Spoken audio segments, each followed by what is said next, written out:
Call the meeting to order. We'll begin with the Pledge of Allegiance. I invite you to join us. Pledge allegiance to the flag of the United States of America and to the republic for which it stands, one nation, under God, indivisible, with liberty and justice for all. Roll call. Kolpak. Here. Pepcorn. Here. Strand. Here. Turnberg. Here. Mahoney. Here. Library, 2 special story times featuring members of the Fargo Police Department reading holiday-themed stories as part of the Police Navadah campaign are December 11th at 10 a.m. and 11 a.m. at the Carlson Library. The North Dakota Job Service staff will be on site for another pop-up session at the main library on December 17th from 2 to 4. The sessions are free of charge and registration is not required. Services available include job-seeking assistance, veteran services, information on training program, resume building assistance, limited unemployment insurance assistance, and migrant and seasonal farm worker services. On Saturday, December 7th, Deputy Mayor Kolpak was on a fire truck, and I was walking along at the Parade of Lights parade. The Fargo Police Department, Fargo Fire Department, Solid Waste Department, and Matt Bus were all part of the parade. It was the annual Excel Energy Holiday Lights Parade. The Downtown Community Partnership chose Fargo PD Sergeant Zachary Robinson, Fargo PD officers Andy Dotis, and Tyler Hayes, and Jeff and Amy Walleen as the Grand Marshals of the parade. We have a short recap video of the fun evening in the downtown Fargo.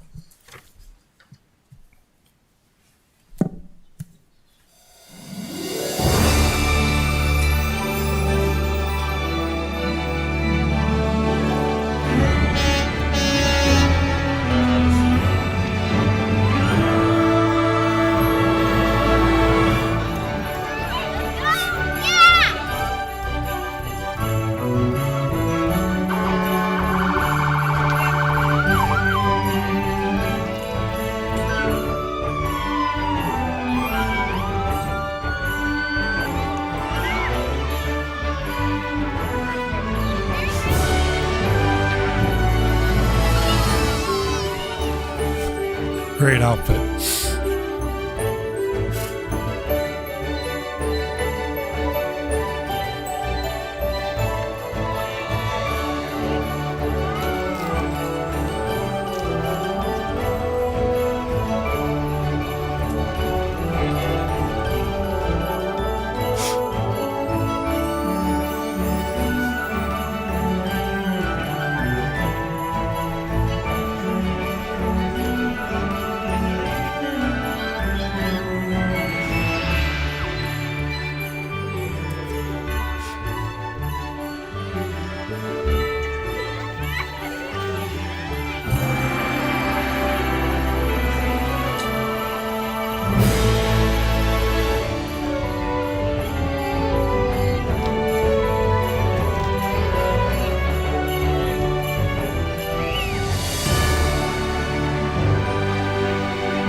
Great night for that event. Is there a motion to approve the order of agenda? So moved. Is there a second? Second. All those in favor say aye. Aye. Motion carried. Is there a motion to approve the minutes of December 25th, 2024 meeting? So moved. Is there a second? Second. All those in favor say aye. Aye. Motion carried. Is there a motion to approve the consent agenda items 1 through 39? So moved. Is there a second? Second. Roll call vote, please. Kolpak. Aye. Turnberg. Aye. Pepcorn. Aye. Strand. Yes. Mahoney. Aye. Item 4, 40, recommendation to pursue hiring of a community integration facilitator. Commissioner Kolpak to explain. Sure, thank you very much. So this position of a community integration facilitator actually was identified by the Department of Health and Human Services a couple years ago, and in fact, the position does exist in Grand Forks and Bismarck today. And they have been trying to get Fargo to look at this position since that time. And in the last 3.5 months, I've had 3 meetings with the State Department of Health and Services, State Office of Refugees, as well as included a couple meetings with the 2 that hold the position in Grand Forks and Bismarck. I will share that both Grand Forks and Bismarck have very different approaches because they identified how the position best serves their respective communities. And if you see the part of my proposal, that my recommendation would be very much to create a task force, starting with our departments that are affected by the work that this position would do. But hopefully in the end, from those conversations with city departments and the input we would have from the task force, including members of the New American community, finalize the scope of the position, including defining measures of success up front on what we're trying to achieve with the position. I would like to see the focus very much about removing barriers and really addressing the workforce issues we have in our community, and having that be a major part of the work. But again, the position is to be very actionable. So the recommendation, the motion that I have in the packet is to direct the city administrator to move forward with pursuing a community integration facilitator for the city of Fargo to be 100% reimbursed through the North Dakota Department of Health and Human Services, the Office of Refugee Services. So that would be by motion, and I just have a couple more comments if there's a second. What motion to approve? Is there a second?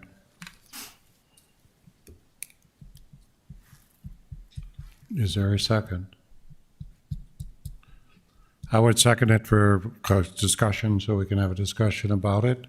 And as I talked to Nancy, I don't have to step down as chair to do that. Is that right, Nancy? Actually, you do. You need to relinquish your chair too. Yeah, I'm looking at the Roberts rules, and of course, when we talk about relinquishment of chair on the motion and debate, it does not, it talks about large bodies and purposes of debate. For the motion, you would absolutely have to relinquish the chair, but it is not entirely clear on the second. So I think that that would be something that if you do the motion on second for purposes of discussion, would be acceptable under the rules of Robert's rules. It's up to your pleasure, John. If you want me to relinquish, I'm fine. Well, it's just my sense that if you engage in that capacity, you would relinquish the chair to the new deputy chair. That's my sense of it. He's deputy. You'd be deputy chair. So if you could relinquish your chair, step down and make your motion or your second and participate in debate. You do in debate anyway, but. Okay.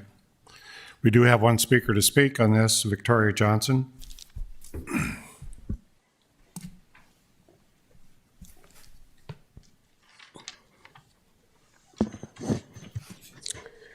Mr. Mayor and Commissioners, my name is Victoria Johnson. I'm with Families United for Self-Empowerment. Thank you for giving me the opportunity to speak on this item number 40. I understand, I was made aware of this position way back in April, and I support the hiring of whoever the city sees fit for this position. However, I am not in support of this position being hosted here inside the City Hall. In my opinion, this position would be more effective within the school district, global refugee, and/or culture diversity. Those organizations are well equipped to help integrate the diverse population of the New American compared to the city staff. I also believe once the funds run out for this position, they will continue the work because they're already doing that work. I truly want to see family benefit from this position, and whoever is hired succeed within the position. Please do not compare Fargo to Bismarck, Grand Forks. Within Fargo, we have the most diverse resources, and many of us New American, including myself, I run a nonprofit. We support our people in our community. We work in this community. We understand our people. I respect you, Commissioner Kolpak. I think your intentions are good, but I don't think you understand my culture and you don't understand my community well enough to bring this proposal. We have partners with Globe Refugee. They work with diverse group. We have Fargo Public School, who have the wellness, family wellness department, that they work with the diverse culture. They understand. Our city does not understand that. You failed our community when you ignore us by implementing the DEI position within the city. You ignore our voice. You only listen to the voice of those who are loud in the room. And guess what happened? You failed. You failed. The only way you could get rid of the DEI was to play the role of budget to get rid of the position. And now you're responding on the emotions of the few people who want this position, but you're not listening to the people who actually do the work. Mr. Mayor, you probably understand our community more than anybody on this commission, because you've been in our organizations, you've been in our community events, you understand our culture. I hope you will take that opportunity to understand our culture before you implement this and move forward. Respect us, please. Don't create separation in our community. That's our only speaker on that, Commissioner Pepcorn. So, Mr. Chair, I oppose this as well. And my main thing is I think it'd be great for us to be a collaboration where we're a part of it, but for us to be the host of it, that's not appropriate. And so I will be opposing this vote. Once again, we only have so much money, and we have to quit adding all these responsibilities to our staff. I've met with several departments, and they're all concerned about this. And so I think that should be the next step, if anything, to talk to them, not to Bismarck, or we're 80% of the refugees come to Fargo, not Grand Forks or Bismarck. And so I would be in support of continuing this and talking to our staff, because we already have enough work on our staff. I think the city should collaborate without question, but as far as being the lead organization, that isn't appropriate. Thank you, Mr. Chair. Commissioner Kolpak. Mr. Chair, I'll add a couple of things that I was going to say as part of my opening. This position would report directly to the Department of Health and Human Services, State Office of Refugee. The dotted line, wherever it would sit in City Hall. The position as written does require the position to be part of the city government. The idea is to have the liaison with the city, but it very much is about connecting this position through the state to local organizations. Very much to the speaker's point, those organizations would be integral. The other nonprofits that are in this space, it would include, the task force would include reaching out and working with members of the New American community and having a really robust dialogue to make sure the position is what is the right position for our city and our community to be actionable and address workforce issues. And the last point I'll make is that I did mention this in the opening, but both Bismarck and Grand Forks took that approach. Bismarck resides in health, that they have a very different scope of work in Bismarck. To the speaker's point, they have different needs. Grand Forks began reporting to Communication and Government Affairs and then moved over to HR because they also have a very different approach and are really focused on entrepreneurship in Grand Forks. Bismarck is very much focused on kind of day-to-day barriers. So I would hope that the task force would determine the best place in the city, but as the position is written, it is between a city and local area organizations to be that catalyst and that facilitator. Commissioner Turnberg. I would say that this position seems like DEI just disguised in a different title. Now, having spoken and spent time with New Americans, it's not something that they want in government because many are fleeing governments and are very skeptical of government. I know there's some their community, quite frankly, is a lot tighter and stronger than my community, and I've lived here my whole life. My family came over in the 1800s. The New Americans are very strong together. There's also a very diverse population of the New Americans. And I fear if you put one person in that position in government, it's going to ostracize people from different ethnicities. So this is a really complex issue. Right now, I'm against it. If you would want to table it and dig deeper, I would be open to that. But I don't think it's something that should be part of government. Commissioner Pepcorn. So, Mr. Chair, just real quick, the other thing, this has been discussed for a couple of years, but the other thing, right now, we have a new state administration with a new governor and a new federal administration. So I believe For us to act on this now, there's going to be a lot of changes in the very near future, and so I don't think it would be appropriate. Thank you, Mr. Chair. If it was tabled for rediscussion for a couple months later after the new administration, would that be more favorable? Mr. Strand? Mr. Chairman, you know, this, I've been aware of this for several months, actually quite a few months, and that's because I was carrying the portfolio of DEI, and this was going to be rolled into, initially in our thinking, into the DEI department. And of course, that's gone.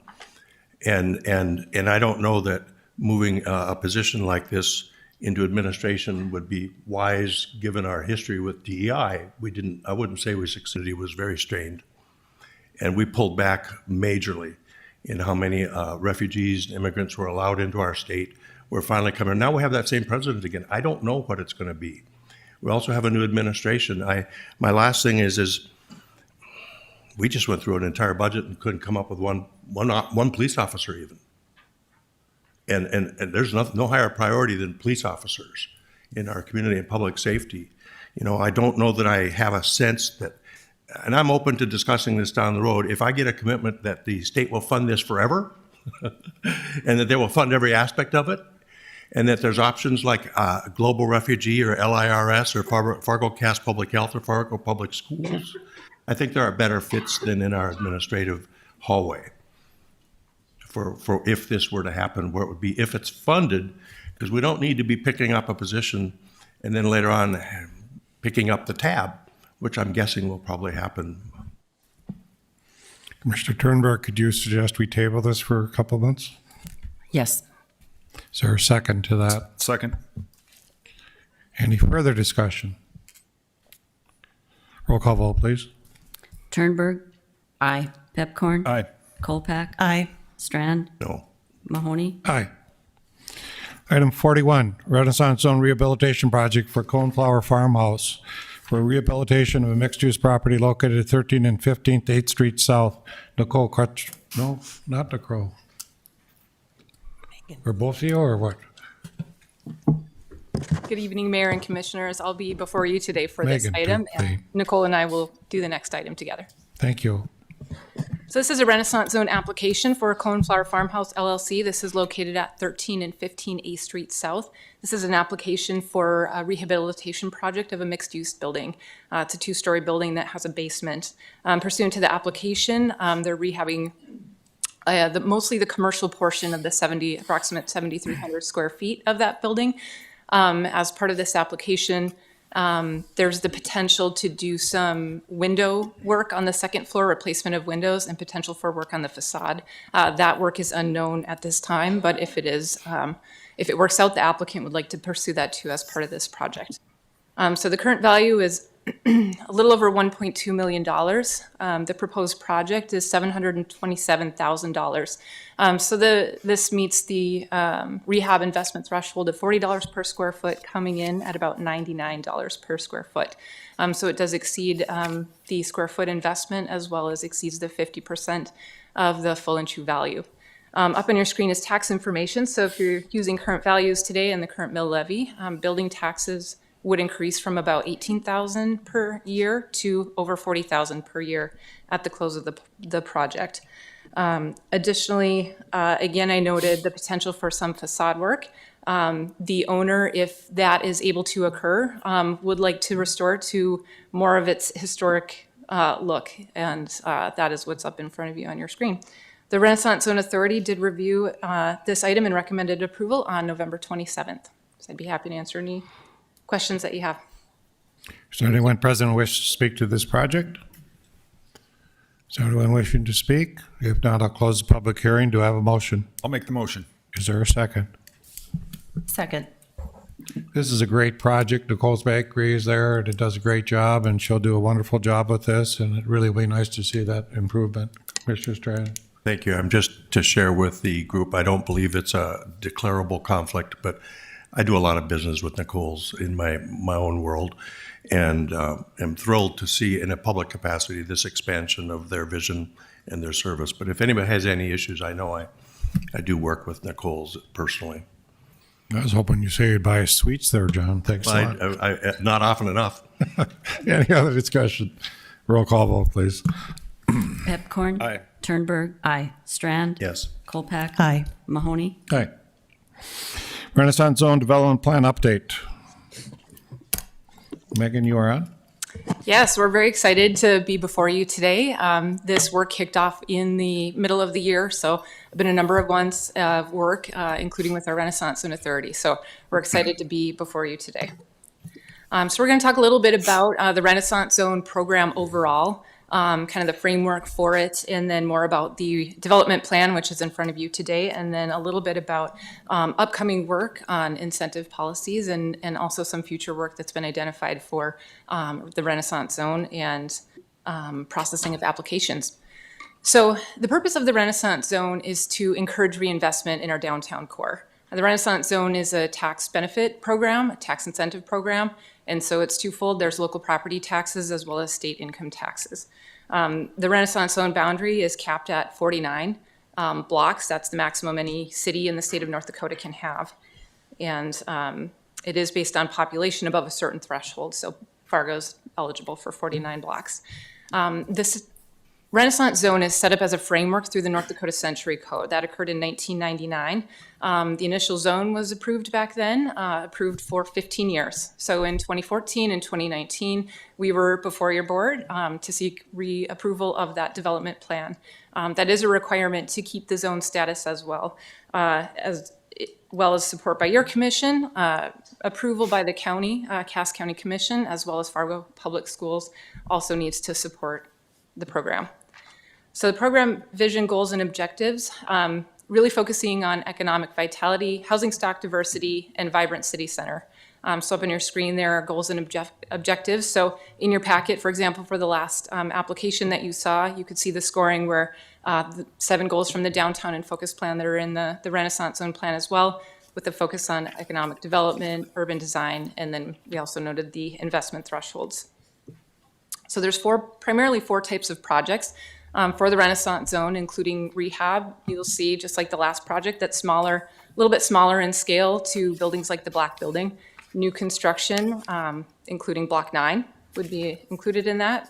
Residential purchase projects, so we have some single-family homes that have been built, but also a lot of condos that are eligible for those. And then there's the option for commercial lease space. So if there's a parent project in a rehab or a new construction, commercial lease is an opportunity for businesses as well. So as we talked about in the last application as well, there's different minimum investment criteria or investment thresholds depending on the type of project. So they vary between commercial rehab, residential rehab, and then new construction, regardless if that's a mixed use residential commercial. So a little bit about the plan and the update. We began this project in July and August of this year. In August, the Renaissance Zone Authority did have a workshop. We spent September doing a lot of community engagement. In October, the Renaissance Zone Authority reviewed the final draft, and then Nicole and I have been meeting with the school district and county commission to take this plan kind of through the process. So this is kind of our last stop tonight until we kind of go forward with the state after this.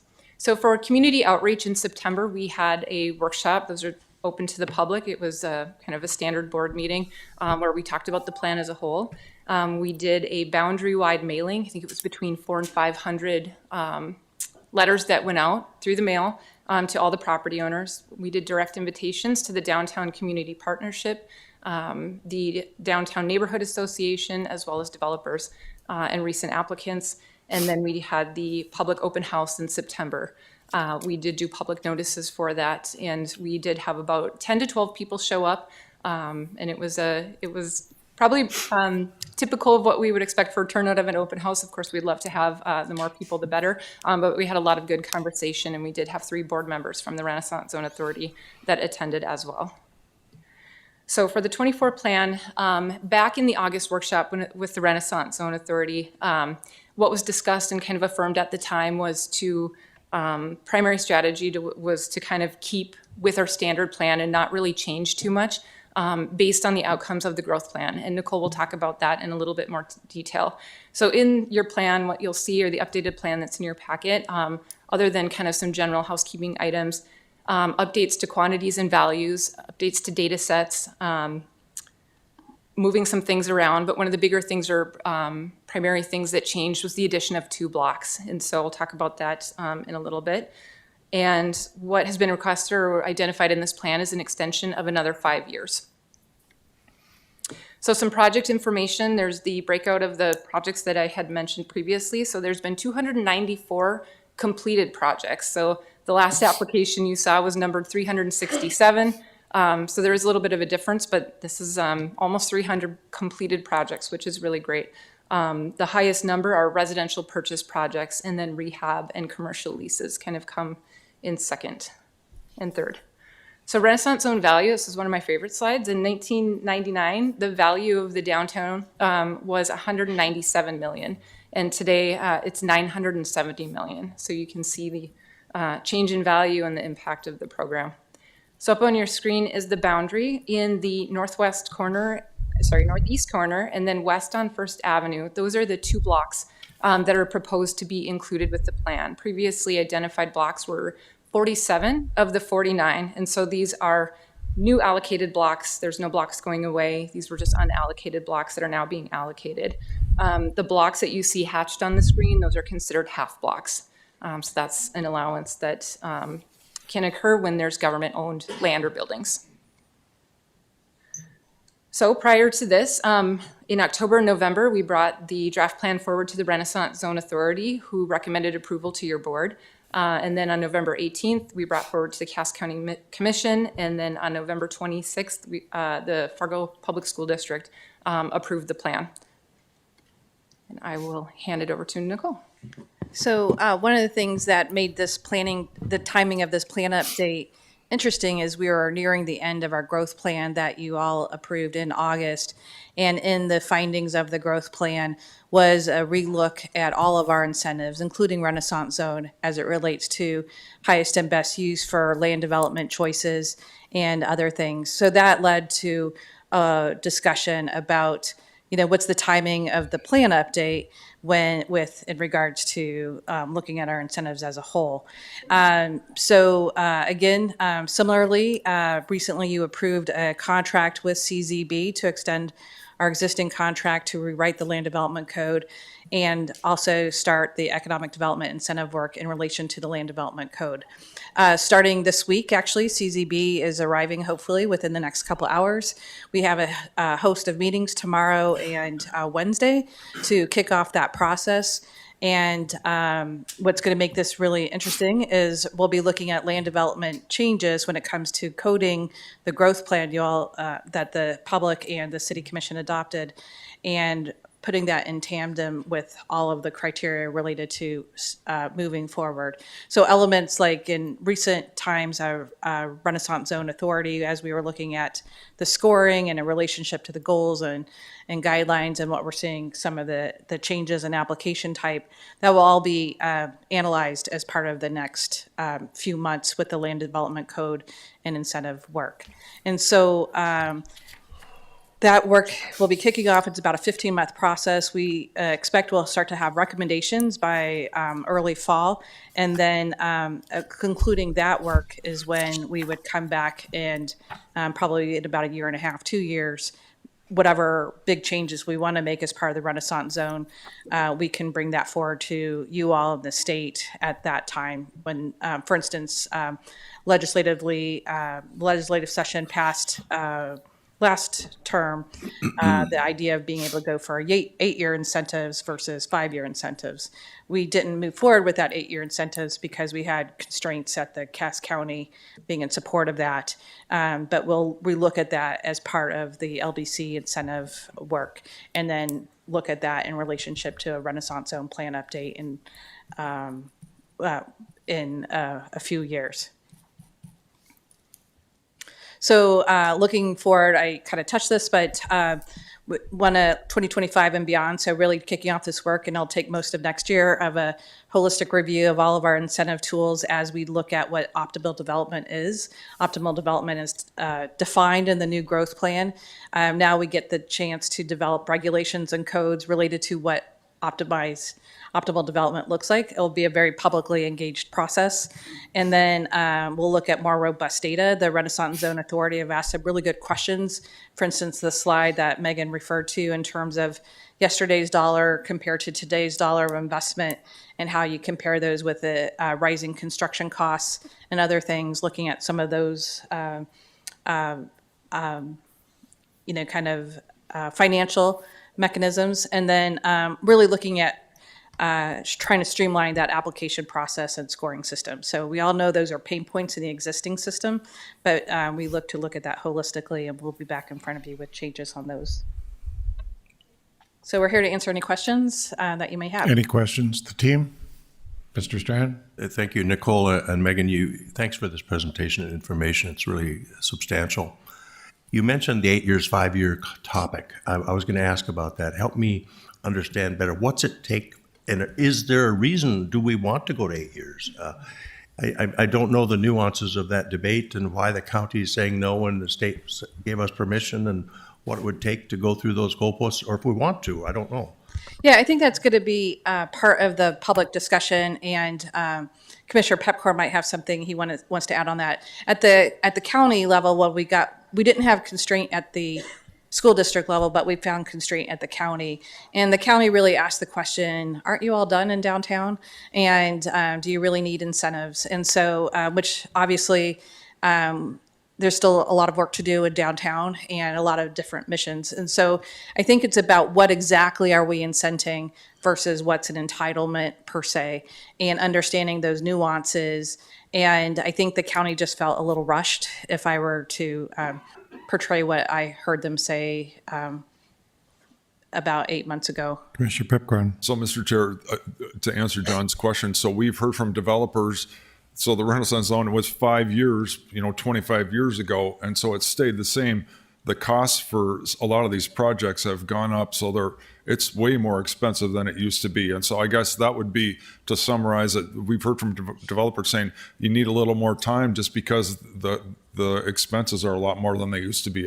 That would be the summary of it. And so, but I do think, like we just talked about, the legislature, they're more than likely going to address this in the upcoming session as well too. And so I think we'll have some ongoing changes as we go. And along with the land development code, we want to make sure all these things all fit together. And so that's the other thing. Thank you, Mr. Chair. In the more rural sites, they felt 8 years would be better, and it's hard to recover or recoup that money, whereas as you see downtown, things are happening. So I think that was part of the legislative push, but the county is kind of that mindset, well, you're done downtown. No, we're not done downtown. We have a lot more work. So it will be discussion with the LDC over the next year, John, and it'll be something we'll discuss as well as all incentives. Can I just add one more thing, Mr. Yes. Chair? So the other thing, so if you've noticed, we still have lots of things to develop in the downtown and it's more expensive. It's less expensive to buy raw land in South Fargo than to, there's about a couple blocks from here where they had to tear down buildings, and there's underground, lots of things and so it's expensive to accumulate the property. It's more expensive than greenfield, if that makes sense. And so these costs are going up. And so that's why I would say that's the simplest way. I did a Renaissance Zone, and it was 5 years, and I love it because 5 years, that goes fast. And so, but it's just the amount of money now that it takes for most of these projects is much more than it used to be. Thank you, Mr. Chair. Any further questions, Strand? My thinking is we need to convene with the county and have a discussion around the table and lobby for what we're asking for. In the project, they'll be done when they're done. When people are done developing, when there's when there aren't opportunities to improve, and that's when we'll be done, and we won't be done till then.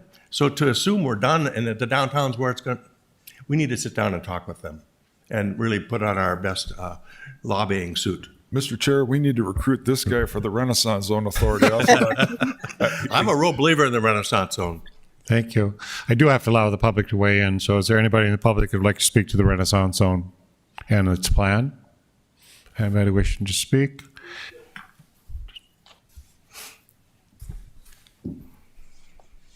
Well, I just have a question about the Renaissance Zone, like, because I own a building, like, or I own a single-family home, like, right here in City Center Lofts. Can you please give your name? Oh, I'm Brian Albertson. Thank you. How you doing? Yeah. I'm Brian Albertson, and I live in City Center Lofts. It's right there, and I'm actually going to buy another single-family home, like, soon.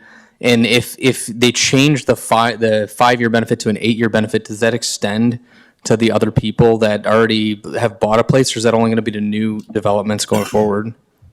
My understanding with the state is that it's not a retroactive approval, and so you have to be, whatever you're approved under that year limit is how you would carry out throughout the remainder of the benefit period. Okay, cool. And just as an advocate for the program, like the only reason that I bought a brand new condo down here is because of the Renaissance Zone program. So I think it probably does encourage people to buy stuff, at least single family owners. Thank you for your testimony. What else? Anybody else? Not, I'll close public hearing. Do I have a motion? So move. Is there a second? Second. Any discussion? Roll call vote, please. Strand, Yes. Pepcorn. Aye. Turnberg. Aye. Kolpak. Aye. Mahoney. Aye. Public hearing, permanent route and service changes for Matt Bus. Julie Bubbleman to explain? No, not Julie. Not quite. Matt, thanks, Matt. For those who don't know me, my name is Cole Swingen. I am the Assistant Transit Director of Operations for the City of Fargo. So just a bit of background on the proposal that we're bringing to you today. MapBus, or the City of Fargo's Transit Department, has been in talks with North Dakota State University. We contract services to them every year. We go through an agreement process, kind of evaluate their needs and their situation, and be able to provide them the transit services up and around their campus and to the downtown campuses of Berry Hall, Clay Hall, and Renaissance Hall as well. This past year, we had the discussion with them that they are facing some budgetary challenges, and because of that, they elected to temporarily suspend Route 32, which provided service to the southern portion of the campus, to some of the off-campus housing that allowed students to be able to purchase or rent homes down there and still have access to the main campus and the rest of the downtown campuses as well. After that was implemented, North Dakota State University had heard from both students and faculty stating that they still needed service down to that area. So they came back into talks with the City of Fargo Transit Department as to what could be done to still provide service to that area of town while also being able to save NDSU a little bit. So what we came up with is the proposed changes listed. We are proposing to permanently eliminate Route 32, which has been suspended this last semester, but we are also proposing to add additional on-demand service, which is essentially an Uber or Lyft type service that passengers or students can download an app and then be able to be picked up anywhere within our predetermined zone, and we can get them back to the main campus, kind of like Route 32 did before. So those changes proposed are to add 2 additional hours of that on-demand service from 7:30 a.m. to 9:30 a.m. to be able to get those students to the main campus and to the downtown campuses as well. So our requested motion is to approve the proposed changes and allow us to implement that with NDSU. That's all you want tonight? Yep. Is there anyone present who wants to speak to this route change? Anyone present wanting to speak? If not, I'll close the public hearing. Do I have a motion? So move. Is there a second? Second. Any discussion? Mr. Chair. Mr. Kolpak. Cole, could you speak to, I know this came up at our legislative meeting a couple weeks ago too, but the constant efforts for always optimizing all of the routes that happen on an ongoing basis? Yeah, absolutely. So every 5 years, we go through what we call our transit development plan, which takes a look at our overall organization. We provide services to Moorhead, Dilworth, Fargo, West Fargo, and as well as NDSU. Those 5-year plans provide us with kind of an outline as to what can be improved in our service, what can be cost effective, taking a look at everything from fares and the rates that we charge to be able to ride the bus, to the existing routes, to the frequency of the routes, to kind of make sure that what we're putting out there for the residents of the community is kind of matching up to what they need. We also go through and take a look every year. We get ridership statistics, revenue hour statistics, revenue mile statistics. So we're able to also kind of internally take a look at those major kind of key factors and determine what can be adjusted where to be able to provide cost savings. Thank you. Thank you. Any other discussion? Roll call vote, please. Strand. Yes. Turnberg. Aye. Pepcorn. Aye. Kolpak. Aye. Mahoney. Aye. Item 44, applications for abatement or refund of taxes for 4566, 4586, and 4575 for property located at 629 Cactal Cove South, requesting reduction in value for 22, 23, and 24. Good evening, Mayor and Commissioners. Have several abatements before you this evening, and so I'll just start going through them. This first one is residence that was basically misgraded at the information of the owner. They did not allow us access when it was built, but they told us how they thought that it was going to be finished, and we did it according to their word. It turned out that once they got a new owner in there and we were actually able to walk through it, that it was misgraded, and we agreed with their abatement. So at this point, we're in agreement that there's a reduction. The appellant has actually waived their hearing, but the reason I'm bringing this for you tonight is if you look at for the abatement for 2022, they only asked for a reduction down to $1,042,600. And once we did our review, we realized that they were actually eligible for more because of the cost profile that we put together and all of the market information. So I wanted to bring it before you just to make you realize that we are actually suggesting that a larger reduction than they asked for. We're reduce it from $1,083,900 down to $826,800 for 2022. The other for 2023 and 2024, those numbers are correct. And so I just wanted to bring that before you and get your vote on that one. So basically, we are approving 22, 23, and 24 reduction. Yep. Do I have a motion? So moved. Is there a second? Second. It's just I've never used to people reducing taxes, so sorry, Mike. Well, It's nice that you see this. Any other discussion? Commissioner Strand? this might be the dumbest question in the world, but if somebody buys a property and that's what they're buying and they already got it and that's the status it's at with the city for evaluations, how did they go back and modify what somebody had done before them and get a lower rate? They bought it at that rate. They bought it and paid, or did they get a discount? Well, so they ended up buying at quite a discount of what from the value that we had on it as well. I believe we've got the sale there. The sale price, they bought it here in 2023 at $695,000. So it was greatly reduced from the value we had on it as well. But there was also a number of issues with the house. It's a little bit of a long story that I can tell you if you are really interested. But there was a lot of problems with the work that was done to it. There was a lot of issues that they are fixing right now. It went into foreclosure, and so the original builder had told us basically that everything in the house was highest finish. So that's how we graded it. And when we were actually able to walk through it at the request of the appellant, we found out that we were misguided on that and that it was quite a bit lower. So that's basically why we're agreeing to lower it. Any other discussion? Roll call vote, please. Kolpak. Aye. Pepcorn. Aye. Turnberg. Aye. Strand. Yes. Mahoney. Aye. Item 45, application for abatement and refund of taxes on 4569, 4570, 4571, 4572, 4573, and 4574.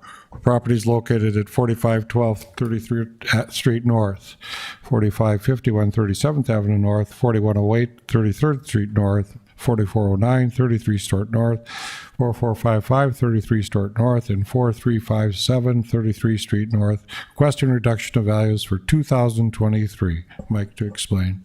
Thank you. So several properties, they're entered by a company called Sky Logistics, and they're a number of warehouses and industrial type properties up on Cass County 20 there.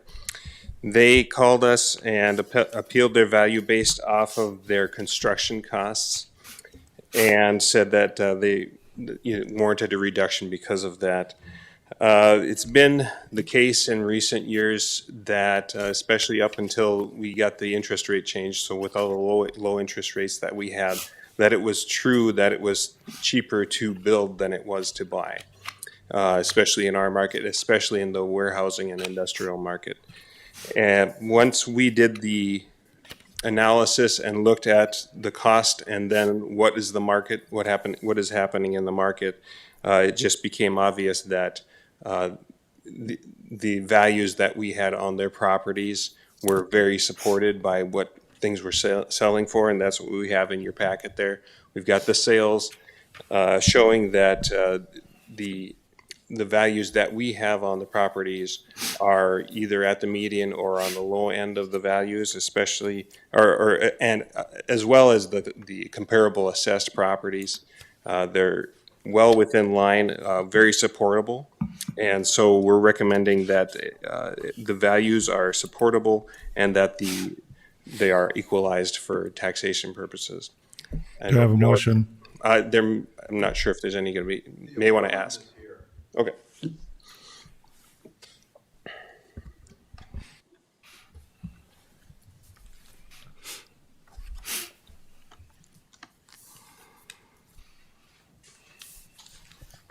Good evening. My name is Kurt Bowman, and I'm the CFO for County 20 Storage and Transfer.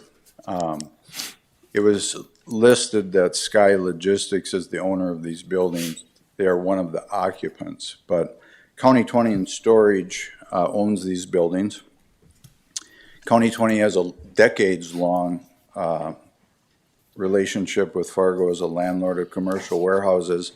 Presently, between 33rd Street North and 37th Street North of County Road 20, we have 9 completed buildings of more than 1 million square feet in total. Of those 9 completed buildings, 8 of them are steel frame, steel construction. 1 is concrete stand-up. The 6 buildings that were mentioned, well, let me first say, we are presently building 2 brand-new warehouses on the recently developed 46th Avenue North. It was basically a gravel fire road.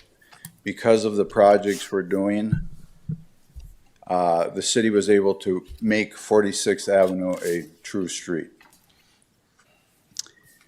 Presently, with those 9 buildings, 9 properties in existence, County 20 pays more than $800,000 in actual tax to the city and county. Those 2 new warehouses in real 2024, 2025 dollars, not including the land because we are acquiescing to the value placed upon the land. Those 2 properties in real American dollars came out at $51.70 a square foot for identical properties right across the street virtually, or actually. And so what has happened on building 4512, it's being appraised at $73.66 a square foot against our $51.70. Not only is that a 28% increase, but I believe we're being compared to the Amazon building and the buildings across the street that were recently sold. They're the only ones in the area. Those are concrete, precast, delivered tip-ups. They run about $66 a square foot. So our property taxes on that building alone went from should be in my opinion, a calculated 124,000, went to 172. Building 4451. Turn the timer off on a public hearing, he gets to speak.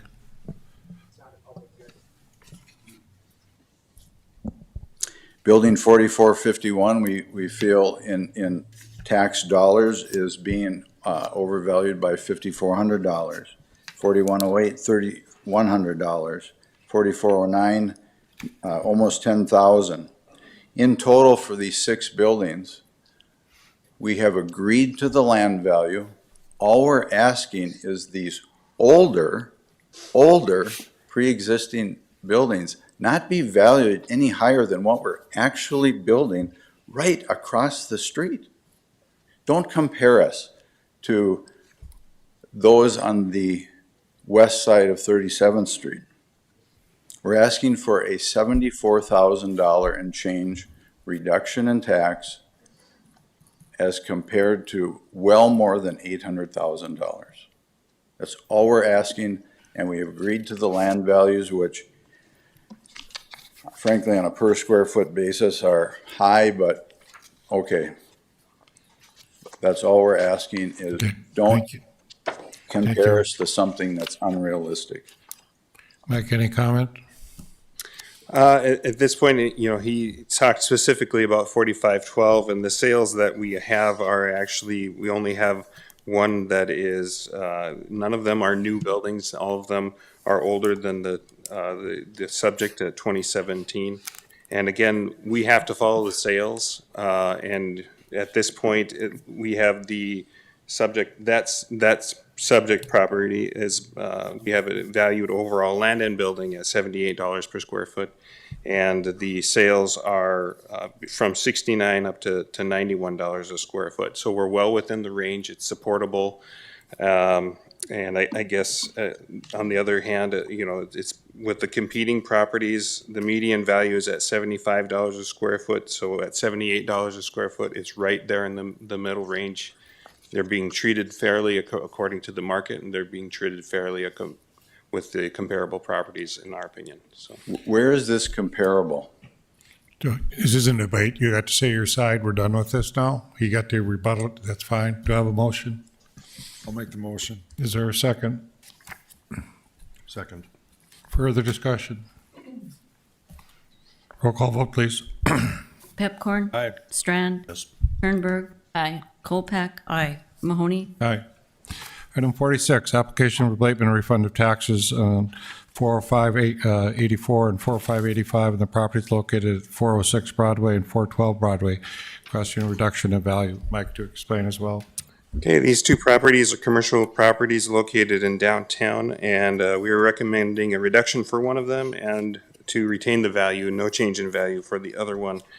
The one that we are arguing that we retain the value for, it's, I'm sorry, lost my train of thought here.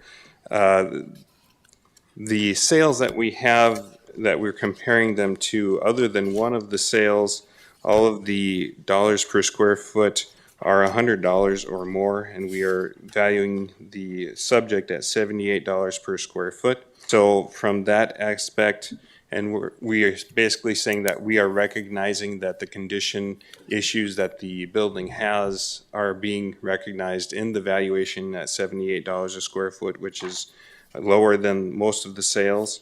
And so we're recommending that we retain the value on that one. And then the other one, we agreed when we looked at it from the aspect of the competing assessed properties that it was being overvalued. And so we did agree to recommend that we reduce the value on that one. And I'm not sure if the Is there anybody appellant here to is here or speak? not.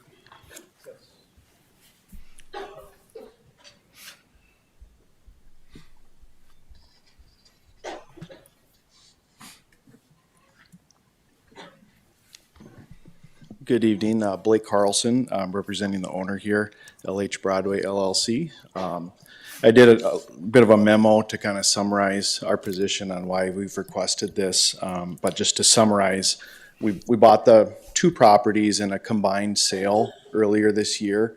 And the purchase price was about 23% less than the appraised value between the two properties combined. And so we just were bringing this forward, that's asking say, hey, let's make the valuation close to what we just bought it for. It was an arm's length purchase. And so they appreciate the reduction in the one, just also requesting the other one be reduced in a similar way.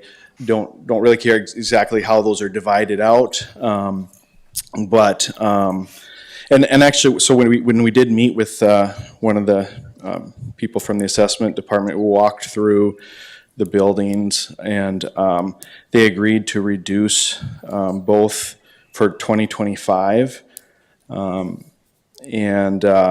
so then so the amount they had agreed to reduce it to was $976,000. And I guess we were just requesting that the 2024 value be also reduced to that same 2025 value, if that makes sense. Thank you. Mike, any comment? No, I guess you want to address that. James? Yeah, sure. Originally the staff appraiser had visited the property and performed analysis on a cost basis. Essentially, the building was ran through a model with an adjusted depreciation amount. The appellant was notified of the reduction. The appeal was then filed for 2024, at which point we started putting sales together and competing property information together, and we quickly realized that we simply can't support the reduced value. So it's quite embarrassing for our office for something like that to happen. However, I think we do have the value correct on that property, and we're recommending we retain the value for 24. Help me understand 25. What is the value of 406? Yeah, the 2025 value was reduced based on a cost model and adjusted depreciation. It's still temporarily sitting at the reduced value. However, 2025 values aren't certified yet and are subject to change at any time. And the 2025 412 Broadway, what is that worth now? That one, we're requesting the same amount. 621? Yes. Okay. Do I have a motion? So moved. Is there a second? Second. Any discussion? Roll call vote. Strand. Yes. Kolpak. Aye. Pepcorn. Aye. Turnberg. Aye. Mahoney. Aye. 47, recommendation to approve the 2025 capital improvement plan, the 2026 core neighborhood reconstruction projects, the 2026 prairie dog projects, and the updated language in the infrastructure funding policy. Tom Knockmus to provide information. You have done the presentation, so are you just going to take the high points now? Correct. Thank you, Tom. Well, good evening. As the mayor said here, seeking approval of a number of items. Just as some background for those that might not be aware, we did present full report to the Finance Committee on November 25th. Then brought this to the Public Works Project Evaluation Committee last Monday, and they did vote recommending approval of this package that I'm about to present. And so tonight, seeking approval from City Commission on 4 items. So as the mayor mentioned, the 2025 CIP, the 2026 core neighborhood reconstruction projects, the 2026 prairie dog funded projects, as well as one update to the infrastructure funding policy. Again, if you recall, a couple of weeks ago at Finance Committee, went through all these different categories talking about the type of work included in the capital improvement plan. Large majority of it is for regular maintenance and preservation of our infrastructure, but also reconstruction projects like those in core neighborhoods and on arterial roadways. So all in, you can just see a summary of all those different categories. And again, this did not display right, so I apologize for that. The number that's being slightly blocked is just over $98 million. Is the full ask for the 2025 CIP. And you can see how that does compare to the previous year and then looking ahead through 2028. So illustrated this at Finance Committee as well, but just a summary of how we will fund the CIP for 2025 if approved this evening. Just highlighting special assessments do make about 20% of the overall funding, but obviously the other 80% comes from a number of different things like utility fees, sales tax, prairie dog, and some outside federal funds. I'm not going to spend a whole lot of time on this, but I did want to list the three core neighborhood projects for 2026 and the two prairie dog projects for 2026, but I'll show it a little bit better here briefly. So I did want to take just a couple of minutes to show you this. This is something we've been working on for a while and are hoping to roll out to the public here in the next couple of months. This is what we call our CIP dashboard. I did a little video that will hopefully work, and I'll kind of walk through what it is. So on the left side, people will be able to go in, select which CIP year. If they know their project number, they can search for that. If you want to look at a certain work type, you can, or a certain project status. If you happen to know the project you want to look at, you can zoom in, click on that project, then on the right-hand side of the screen will be information about that project. If a person would want to look up their own property, they could enter in their property address. Select that. And then you can see by the polygons there, they can select on a project. And then again, more information pops up on the right-hand side. So project number, CIP year, the purpose of the project, who the project manager is, the contractor, the status of the project, and then we'll have links here that bring to Fargo streets for specific information on that project. So here, calling out that we bid this project, shows what the bids were, shows that City Commission approved the project on November 12th. Again, the location, brief overview, impact. So this is talking about the phasing of the project, who the contractor is, what the timeline is, provide a summary of the funding sources. So this project is 15.4% special assessed. And then I'll also have a video link to the informational meeting that we held, which has more information yet. And then we can look forward in future years, and this is part of the reason why we're seeking those future approvals, so that we can share this information with the public. And so walk through this. So this is BR 26A, so core neighborhood project for 26. BR 26B, another core neighborhood project in 26. And then the third project, BR 26C for core neighborhood. And then go to Horace Mann neighborhood for a prairie dog project. And then on NP Avenue and 4th Street for another prairie dog project. So like I kind of alluded to, so why are we seeking approval for 2026 core neighborhood and prairie dog projects with the 2025 CIP? Big reason is so that engineering can then initiate project design and allows us to communicate with the impacted property owners a year in advance of the construction taking place. One final request that proposing tonight, currently in our infrastructure funding policy, our current policy includes an annual increase of 2% annually to caps. I am proposing a change to increase this to 5% annually. And we've spent a lot of time over the last couple of years kind of talking about the reasoning why, but really the average annual rate of inflation, of construction inflation in our market from 2008 to 2022 was over 7%. For 2025, special assessments estimated for those local street recon projects is about 15.4%. With a 2% increase as currently baked into the policy, it looks like we would go down to about 15.1% for those local street recon projects in 2026. Or with a 5% increase, we'd kind of be hovering around that 15.5%. This request, if approved, would not impact the 2025 CIP because that was formulated based on the existing policy, and so it would not impact any projects until the 2026 CIP. And with that, I have a recommendation on the screen and happy to take any questions. Any questions of Tom? Commissioner Strand. Thank you. Thomas, I'm just curious. In our memo, it says all caps shall be increased by 5% annually. Yet what I just saw on your slide was it would be increased to 5%. Now, if we're at 2% currently, and the average is 7.19% for the last, since 2008, which is it? Are we increasing it 5% to bring it to 7, or are we bringing it from 2 to 5? Yeah, thank you very much for that question. So what would be updated is in the policy, it would state that all caps increase annually by 5% each year. And so whatever the capped amount is currently, we would recommend to change that, increase that by 5% for year 2026. Currently in policy, those automatically increase by 2%. So here's my thinking.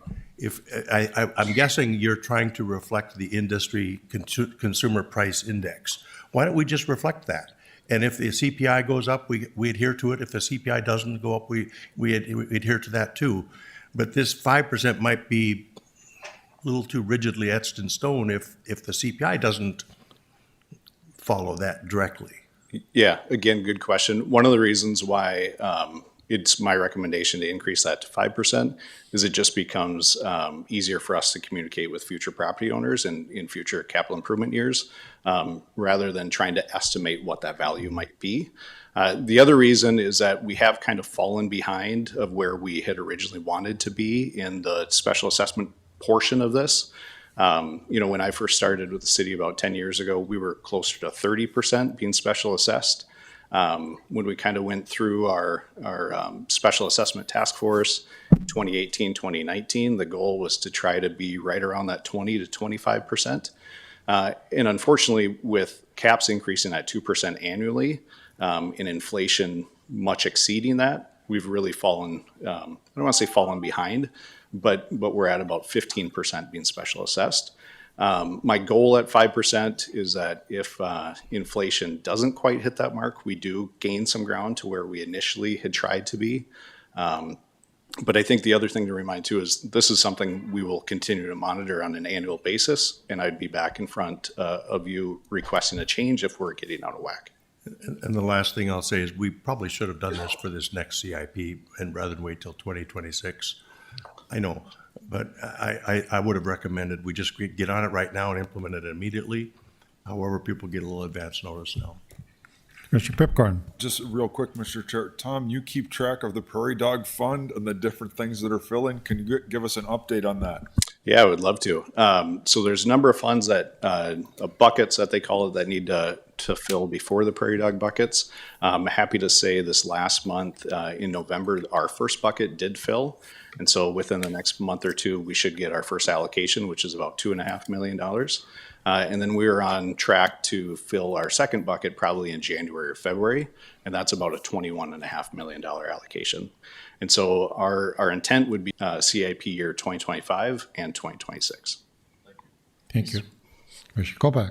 Yeah, thank you. I appreciate the fact that there's this ongoing effort to really get ahead of the communication. I know that was feedback that came out of the task force work years ago, and as part of my individual engineering meeting follow-up on the CIP, I did request the communication that goes out today to homeowners when there is a project coming to their neighborhood, and really appreciate the continuous improvements made to that communication to make it easier for citizens to understand the impacts and really understand the numbers. So they really do continue to take feedback from every conversation you have and continue this. So thank you for those efforts. Do I have a motion? So moved. Is there a second? Second. Further discussion? Tom, great work. It's really easy to understand, and I do understand we're trying to get. Some areas in specials, the city pays much less than we do. We getting to almost 85%. Many communities are 70, 75, so we still do a great job for our citizens. They need to understand that, especially in the rehab area where you hate to get a bill, and I think engineering team is very cognitive of that, is we hate to give a huge bill to our citizens, so I think you've done a great job of doing that. And I think we all agree Prairie Dog funding really does help us in our rehab projects, so we thank the legislative team for that as well. Roll call vote, please. Kolpak. Aye. Turnberg. Aye. Pipcorn. Aye. Strand. Yes. Mahoney. Aye. We'll take a 5-minute break, come back at 6:14, please.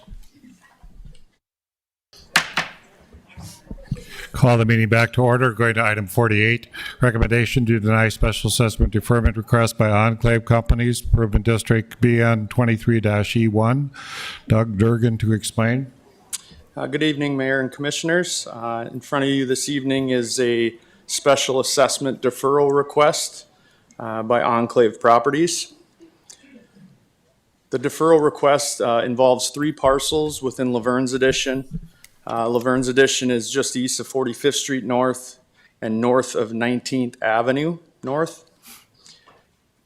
The request pertains to 2 certified special assessment districts, the first being BN 20M, which is local new infrastructure along 28th Avenue North. That project was constructed, construction ended, and it was assessed in 2022. The other improvement district BN 22C was also local new infrastructure that completed this summer and was assessed this year. And that infrastructure was along 42nd Street, 43rd Street North, between 28th Ave and 32nd Ave, including 30th Ave North. Enclave's request also pertains to 1 future assessment district, and that is BN 23E, which is the arterial new construction of 45th Street North, north of 19th Avenue. Now that construction is just about complete. It will be done in 2025, scheduled to be assessed in 2025 as well. A little bit how we got here with Enclave's request for deferral. On October 8th, the request was made by Enclave for a 3-year interest-bearing deferral. That request was brought to PUPEC on October 21st. PUPEC did not support that request at that time. It then was heard by Finance just 2 weeks ago on November 25th. A little bit on the reasoning behind the denial of the request by PUPEC. They felt the land is developable now. They also believe this type of land use is in high demand. They had some financial implication concerns to the city since these projects have been bonded, and that the city would make those annual installment payments during the deferral period. They also were concerned that both the two certified projects were districts that were for new infrastructure that were developer requested, and they were not city initiated projects. They also felt the future assessment district on 45th Street was to support that developer requested infrastructure. A little bit on that financial impact of the deferral. On the screen here would be the 3 parcels that they're requesting and the annual installment. It works to about $258,000 annually over the 3 years is what that installment for special assessments would be as of payment. I believe Austin Morris with Enclave is present, may wish to speak on this topic. That concludes my presentation, and the motion is on the screen. Thank you. Very good. Would you like to speak? Sure. I've been informed my team you have approximately 3 minutes, so if the alarm gets you offset, but. Sounds good. I'll try and keep it brief. Austin Morris with Enclave. One thing I wanted to clarify when he shares that the infrastructure was developer requested. We are a developer that bought the land from a developer who made the request, so not the same group. We wouldn't have requested improvements for the land we were acquiring. To the main point with the deferral request is to remain competitive with the regions that we communicate or compete with actively. When we do industrial developments across the region, we compete actively with requests for proposal, requests for qualifications, and we always have active requests for businesses who want to relocate or add businesses in the community. And we compete with Fargo, Grand Forks, sometimes Bismarck, not as much because the I-94 corridor is super important to manufacturing, warehousing, light industrial, logistics. We compete actively with communities like St. Cloud, the broader Minneapolis suburban communities, Sioux Falls. Sioux Falls is probably our biggest competitor from an industrial addition perspective. When we look at those communities and we look at the land cost, the challenge for us when we're competing is total land price. Total land price includes the land price that we can acquire land for in a community for jobs motivated endeavors for companies that want to add jobs to a community. When we go to Sioux Falls, we could buy land for $3 a foot with no special assessments. When we go to St. Cloud, we can buy land for $3 a foot with no special assessments. Just the special assessments on these parcels just north of that thoroughfare that he shared is over $4 a foot, not including land price. And in order for us to attract jobs-based businesses, new population, higher incomes to the city of Fargo, we need some support from a deferral perspective in order to make that happen. So that's the modus for the request, is help make Fargo competitive from an industrial construct perspective. Thank you. Thank you. Any other comments by yourselves or questions to the commissioners? Do I have a motion?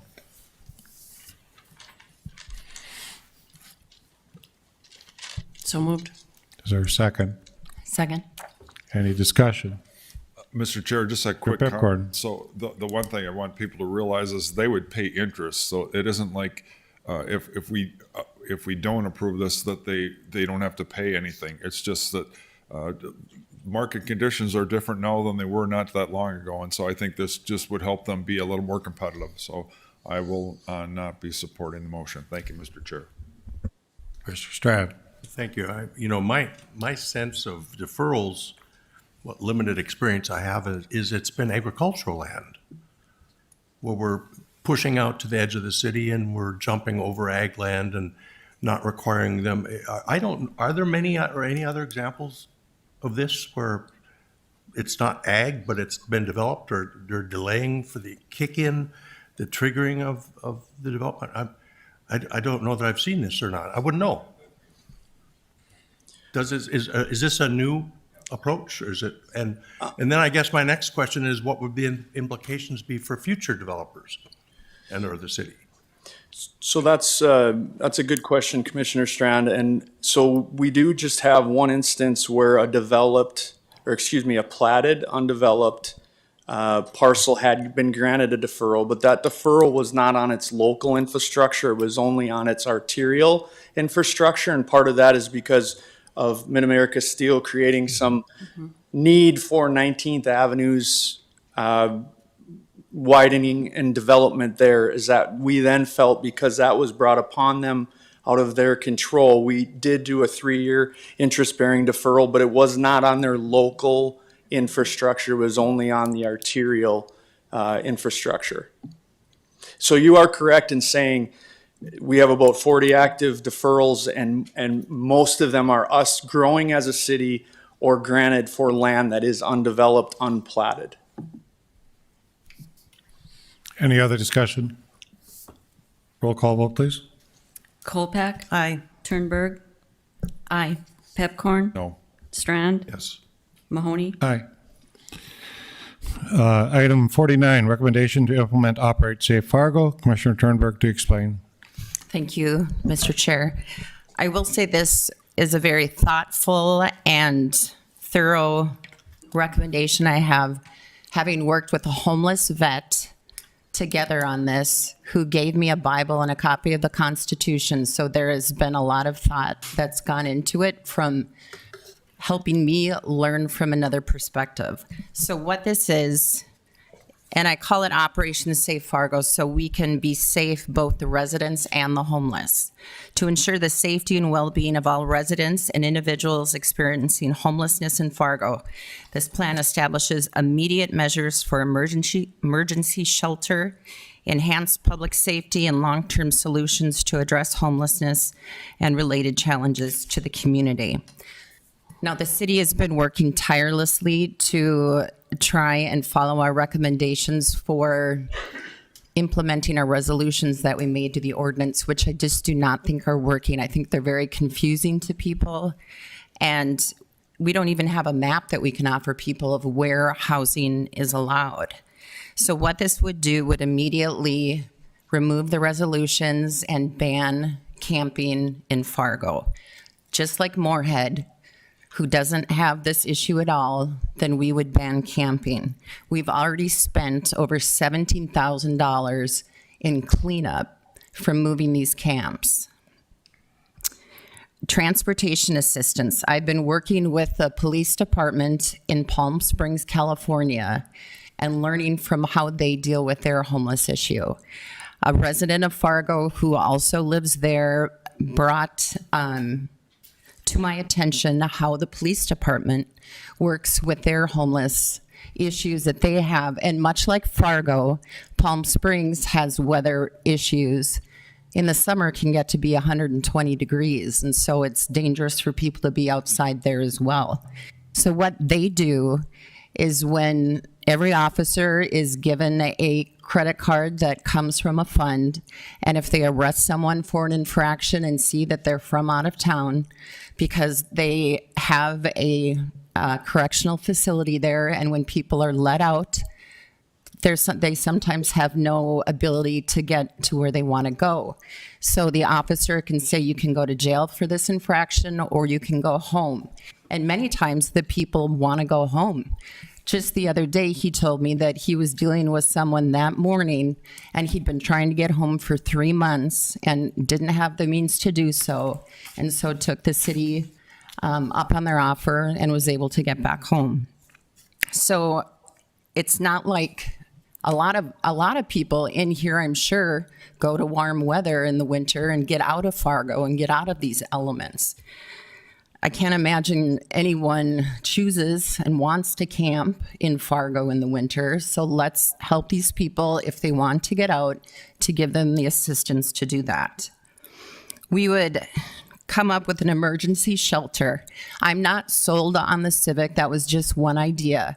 I have Dr. Andrew Hennessy in the audience who has given all the commissioners his proposal, and he's come up with some great ideas of insulated tents that would be secure and guarded and have security, heated, so people are not out in the elements.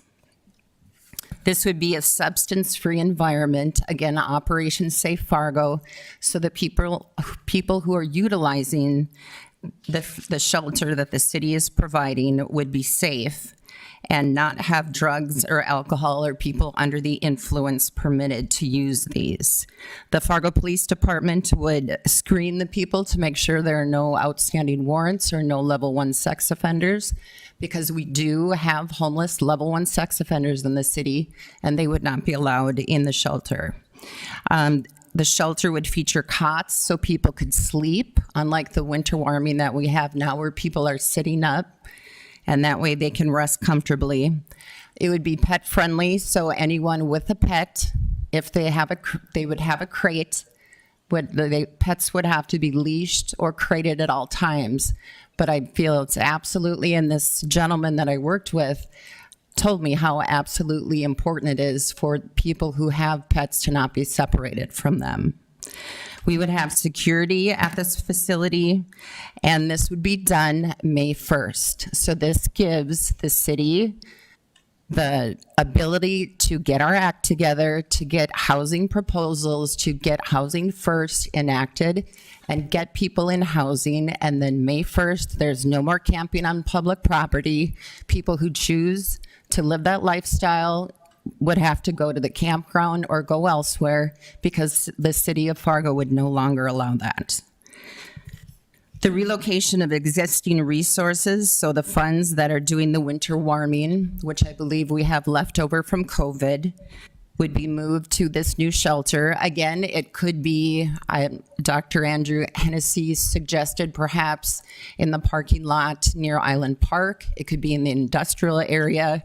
Again, I just came up with the Civic. I'm not sold on that. I know some business owners don't like that idea, but I feel if we have insulated warm tents and cots, that would be a good solution.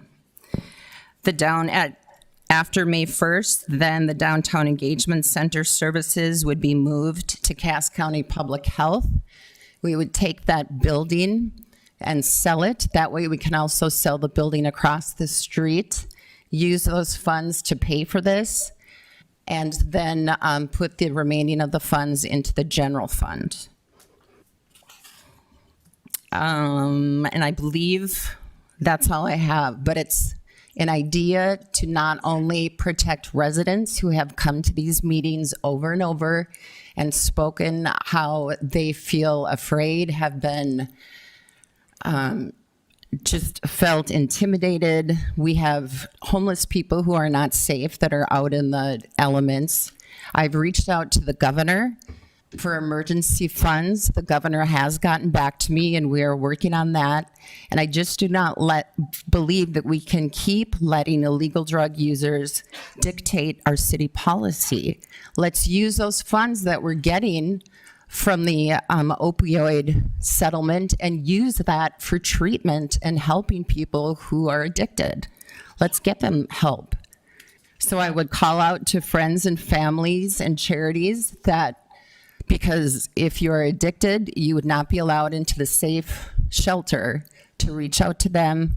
The city does not have an endless pot of money. We can't keep spending money on just moving these camps back and forth and paying for this. So let's take some action. Let's follow what's working in some other cities. Let's get people to other cities, their hometowns, to where they want to be, and help solve this problem. Do I have a motion?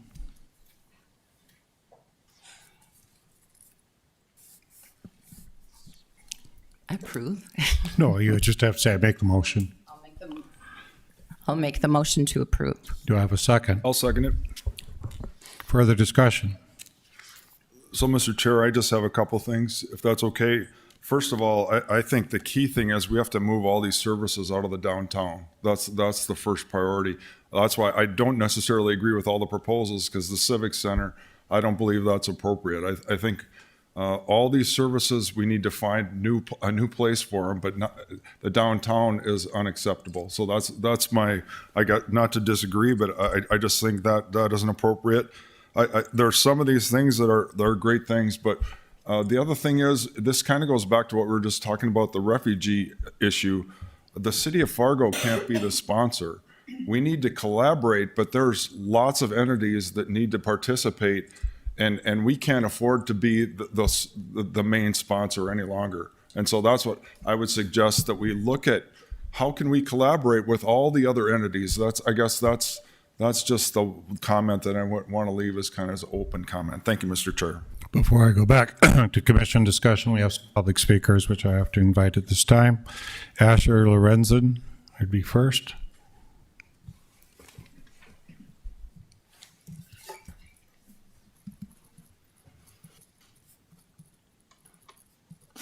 Hi, I'm Asher Lorenzen. You were given a Bible, and I'd appreciate if you open it up before using it as a prop to show around the building. Greetings, City Commissioners. I put on my nice suit today because it seems that some of you only care about the people of Fargo that have money. Maybe if I looked more like them, then you'd care. I'm an active member in this community, and all this Operation Safe Fargo is bullshit. We all know it's bullshit. You keep trying to go back on what the commission has already decided in order to make the people of this city suffer. So, Mr. Chair, can I just say, obviously you can't use inappropriate language. So I don't just have you watch your language, please. Two commissioners are upset. Yeah. I am upset with the two commissioners, too. You keep trying to go back on what the commission has already decided in order to make the people of this city suffer. I'm going to quote you for a second. You write, and I quote, "Though not a perfect solution, Operation Safe Fargo prioritizes immediate safety and lays the groundwork for more sustainable interventions to address homelessness in our community." This is a lie, and we all know it. What Operation Safe Fargo does is it defunds the winter warming program. Not only does it defund the winter warming program, it also sells off the Downtown Engagement Center. Not only does it defund the winter warming program and sell off the Downtown Engagement Center, it also destroys all camps that people establish to protect themselves in the winter.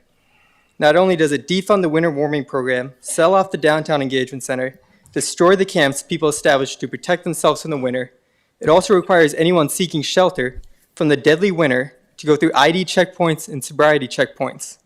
Have you ever tried to get an ID on a day's notice after all your belongings have been destroyed? Are the homeless supposed to die in the time between their belongings and encampments destroyed and the weeks it can take to get an ID so they can enter the Civic Center? If that happened to me, I'd throw a brick through the city hall window so I can at least get 2 hots and a cot. If it's between that or freezing to death, I know what I would do. You're doing everything in your power to kill the people of Fargo, and you throw a fit whenever anyone calls you out, including both citizens and staff. Now, if you'd like a bus ticket, I can pay for one for you to leave the city. Thank you. Allison Slavic. No clapping, please.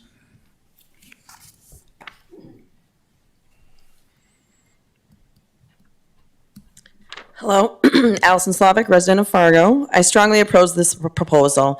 It endangers our unhoused residents by undermining the camping resolution that was passed a few months ago, and replacing the successful winter warming center with a high barrier shelter would be a step in the wrong direction.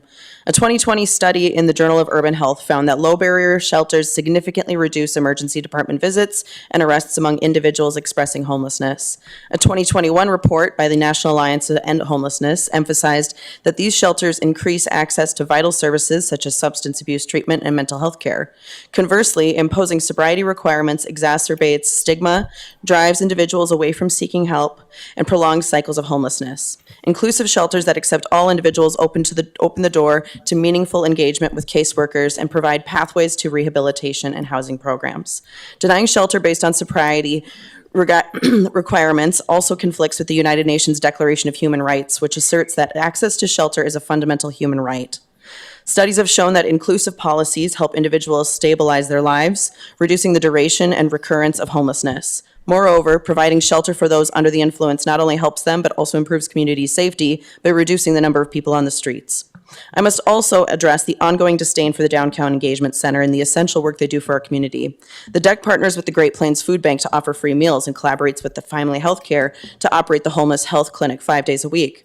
They provide a safe space for individuals to store belongings and take refuge from extreme weather conditions, all while connecting them with essential services that can help rebuild their lives.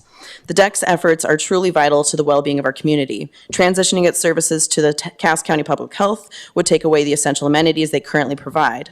Furthermore, why should the DEC building be converted into another police substation when there's already one located just 2 blocks away? In conclusion, what the city truly needs and what experts have consistently advocated for is a housing-first approach. Affordable housing options are essential to help our neighbors regain stability and rebuild their lives. Research, data, and success stories from other cities demonstrate the effectiveness of Housing First. I urge our commissioners to request an update on the Housing First plan that was approved 4 months ago, as this is where we will see meaningful progress and positive change. Chandler Eislinger.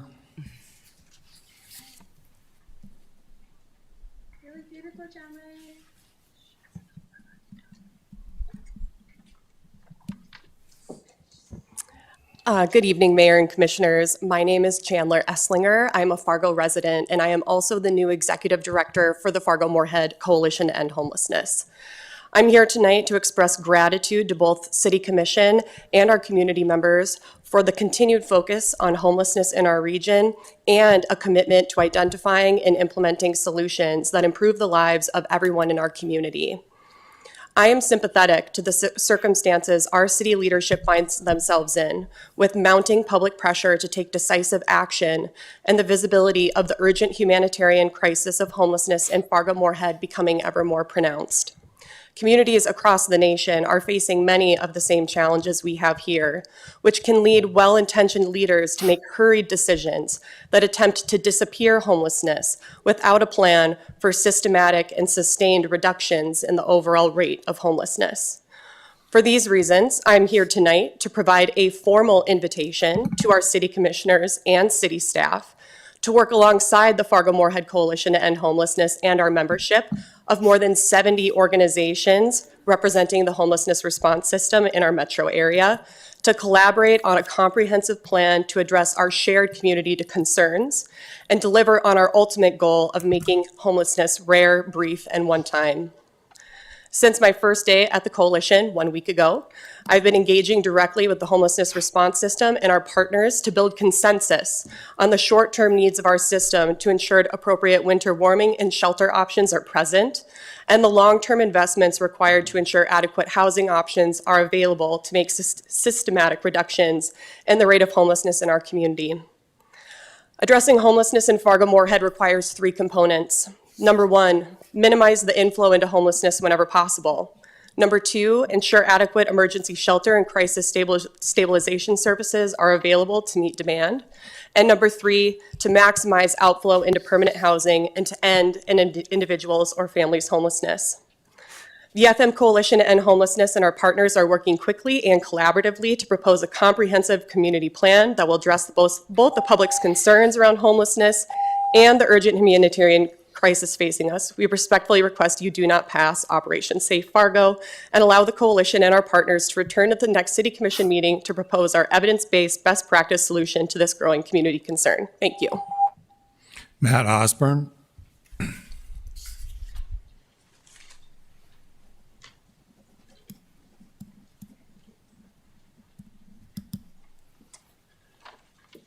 Yes, my name is Matt Osborne. I'm a condo owner downtown.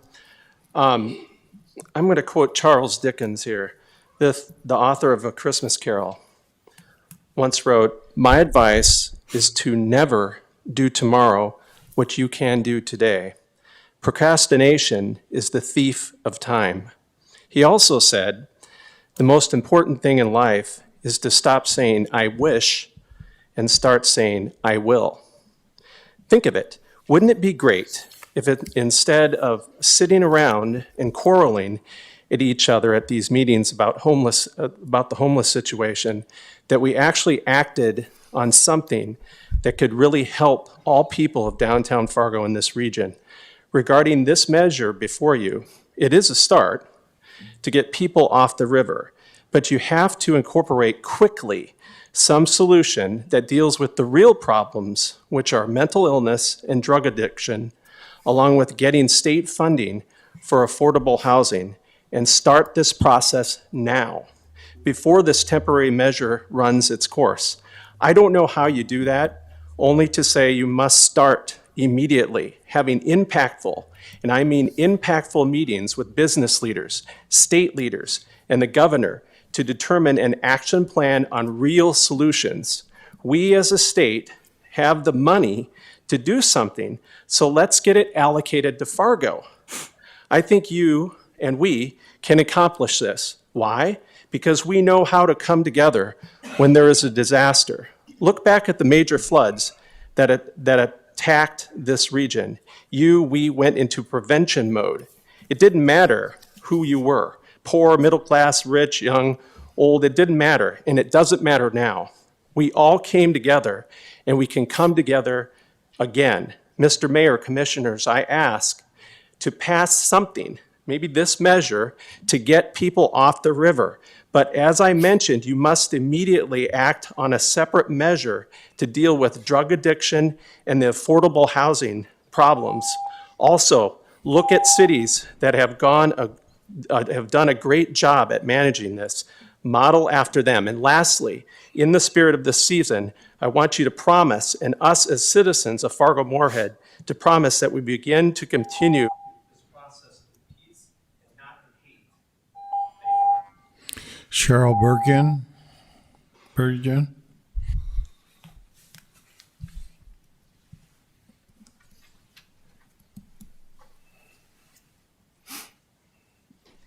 Hello, and thank you for this opportunity. I'm Cheryl Version. I'm a resident of Fargo. I'm also a grateful member of NARNAN, 12-step program for families and friends of addicts. I see some assumptions in Operation Safe Fargo that doesn't match my experience with a family member who is an addict who has been homeless in Fargo.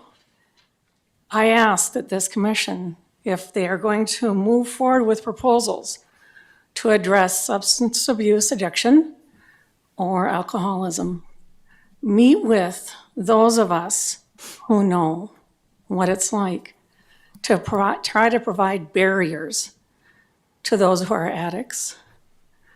It's been my experience that the only thing that my family member has been able to do to stop using has come from within himself. And as long as he has provided support, housing, there is hope. He was using most of the month of October. He has been an addict for at least 10 years. I don't believe he used today. I don't know if he will use tomorrow. But I can assure you that providing housing first, supportive housing in an environment, is the only way to move forward. I also suggest that the City Commission provide its requirements for addressing the commission at the beginning of the agenda, not the end, and at the homepage of the Fargo Commission on its website. Because you'll get to see me again during the other public comment, because I was here at the last commission meeting but didn't know I had to sign up ahead of time. So you got me twice. Thank you. Doug Charbonneau.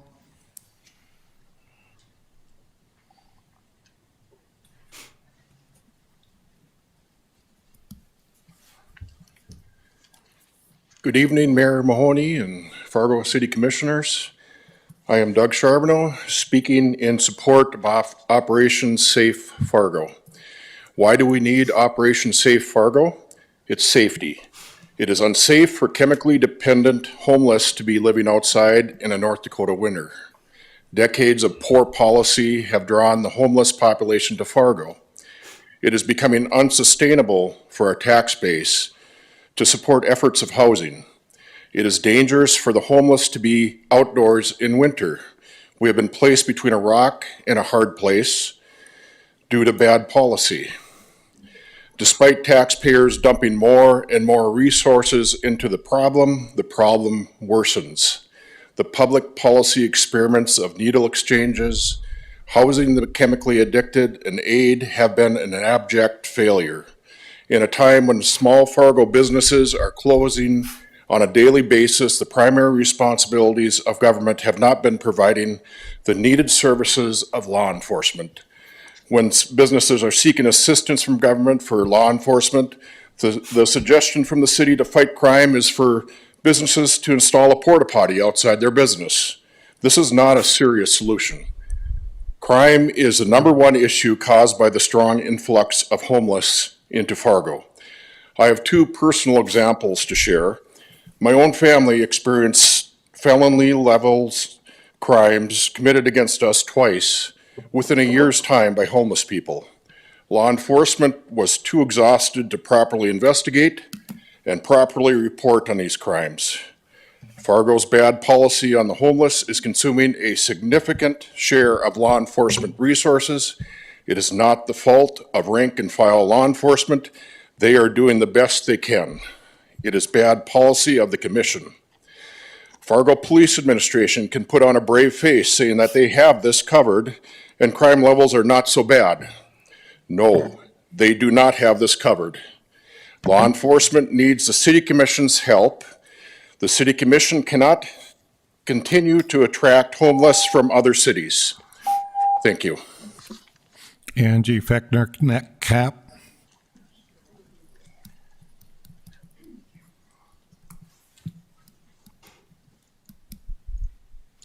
First, where's the timer? So I can watch the timer. Thank you. I tend to go long. So my name is Angie Fickner-Knapp, and I've been a North Dakota resident all my life, but I also winter in Palm Springs.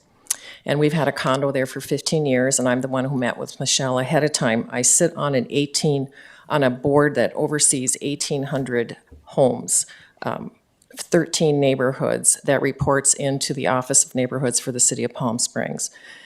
When we talked about doing something that works someplace, Palm Springs has multi-levels that they're doing. The part that Michelle has been introduced to is sort of just the ground floor level. There are different steps along the way. There are different things being added all the time. There's navigation centers. There are places now where people who show promise and need help get to a certain level. Some people get to a certain housing level, and some people will have apartments and so forth, and their housing goes along with everything. But you have to start someplace. You can't do all of that overnight. You have to start someplace. As a person who's had addiction issues, not myself, but in my family and extended family, along with homelessness, I understand the mental health aspect of it and how this entire country has failed people with mental health issues. And mainly, homeless is mental health issues. It's people who are the working poor, and some of them with children that cannot be sitting in a tent city under the bridge over the winter and freezing to death. And you have to protect people. And the third element are criminals who are on the run. And you have all three, and they're camping out together in the freeze under the bridge. That's untenable from a human rights standpoint, in my opinion. This is the beginning. And the thing that we found in Palm Springs is that 80% of these people were not from that community. So they offered to put them on a bus if they wanted to. Very disappointing that the forum would lead to the headline, Turnberg wants to bus the homeless out of Fargo. Completely false if you read her report, and completely false as to what Palm Springs does it well. It's an offer. There are people who want to get home that can't get home. And they don't have to go, but it's voluntarily. And it's getting to be Christmas time. There's a lot of families waiting for their loved ones to come home. Thank you. Rocky Schneider.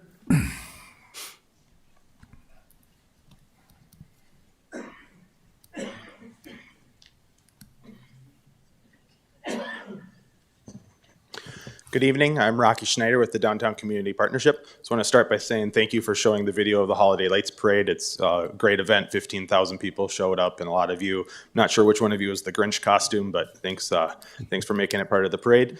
I'm here today to talk about the Project Safe, and I want to start by thanking Commissioner Turnberg for bringing this forward, because I've watched a lot of these meetings. I am happy we're talking about solutions and not just talking about the problem or identifying or defining the problem. I think that's a big step. I've also am a bike rider, and so someone joked how I was going to incorporate biking into this, but I also believe that you need all the spokes to work on a wheel before the wheel will turn for very long. And this proposal, while it has a lot of good things and it's moving forward quickly, which I think are all things we want as a downtown entity, I don't think all the spokes are quite equal to each other yet in this, and it's not quite ready yet. And so I guess I would encourage the city to, and city staff to take this back and incorporate this into what they're working on elsewhere as well, because I know there's 5 of you that can all talk to each other all the time, and each of you are working on different parts of it. And so I'd encourage you each to kind of take where your expertise is and use staff's expertise and the community's expertise to try to balance out those spokes in the wheel, because I think we're close if we're talking about solutions, and that's a really good step. And I know it's really easy on this to be negative and throw darts at things. But it also is really tough to propose a solution. And so I commend you on that and bringing that forward, because I do think we need to act and act soon, not just because of the weather or the environment downtown, or to help those suffering from homelessness. And so I think it's for all the above reasons we need to move quickly. And so, but I also don't think you just want to move quickly to move quickly. And so I appreciate you bringing this forward, because it continues to move that conversation forward. And it's very much needed in our community. And I think all of the comments here, if you could look the vein across all of them, I think there's an agreement that we all want to try to address this issue. And so I think that's the real positive from this, is that we're all here because we want to address homelessness. And that's a very positive thing. We're not arguing if we should or shouldn't address it. And so I think it's about working with the experts and your staff to figure out how can we do this in a cost-effective way, but also in a way that will help those experiencing homelessness. So anyways, thank you for all your work and your time. Appreciate it. Denise Vanderbush.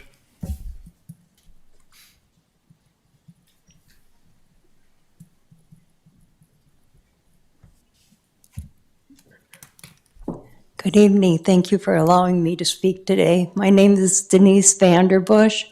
I am the president of the board of Open Door 65. We are a free thrift store that supplies clothing and other things for the homeless and the economically disadvantaged.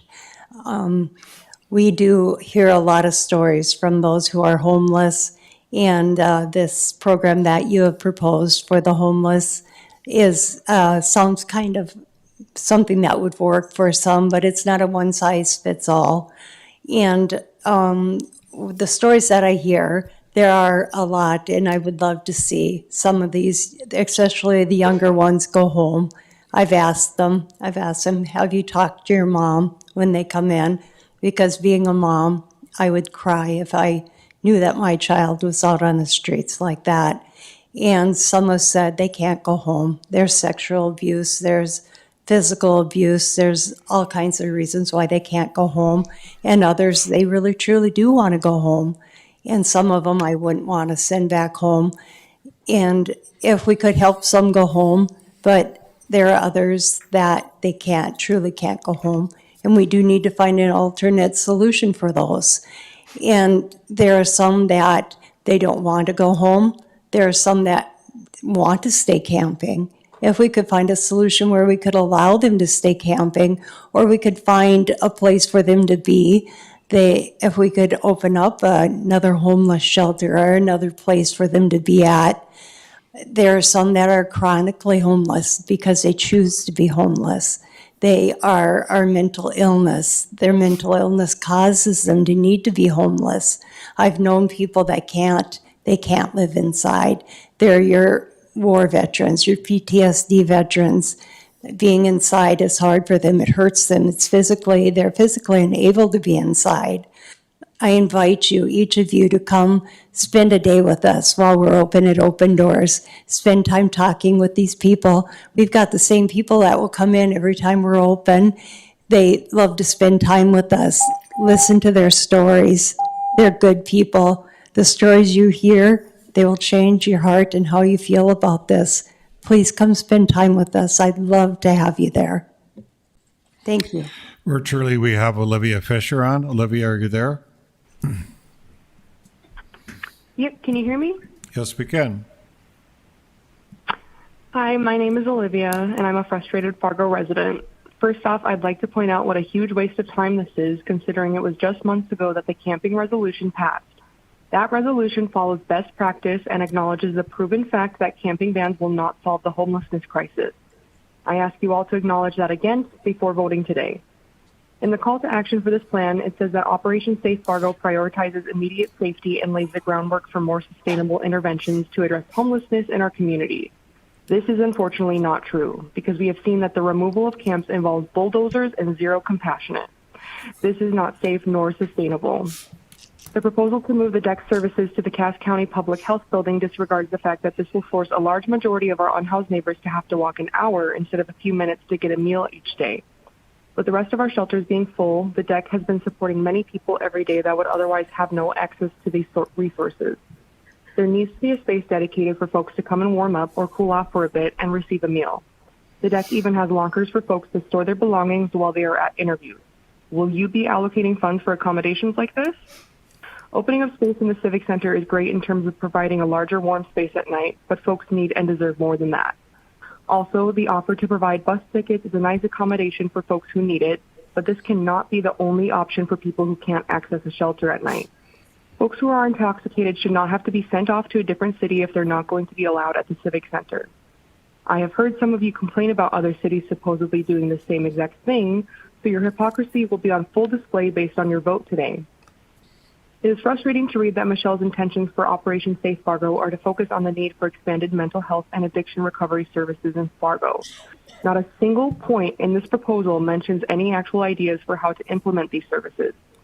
How can we trust that you are focused on expanding these services if you don't even want to put funds towards the deck anymore? If your goal is to help these people on the path to recovery, you would not have tried to end a needle exchange program. The only way we can ensure that Fargo is a safe space for everyone, including our unhoused neighbors, is to work on implementing housing first as soon as possible. Your focus needs to be on finding housing solutions, not eradicating the only option for shelter that many of our community members rely on. Please choose compassion and do not approve Operation Safe Fargo. Thank you. That's the end of our public speakers. Commission discussion. Commissioner Kolpak. Yeah, thank you, and appreciate everyone's comments tonight. And to Rocky's point, I think we all can agree that we really are trying to find the solutions to address this most urgent and pressing issue for the city right now, in my opinion.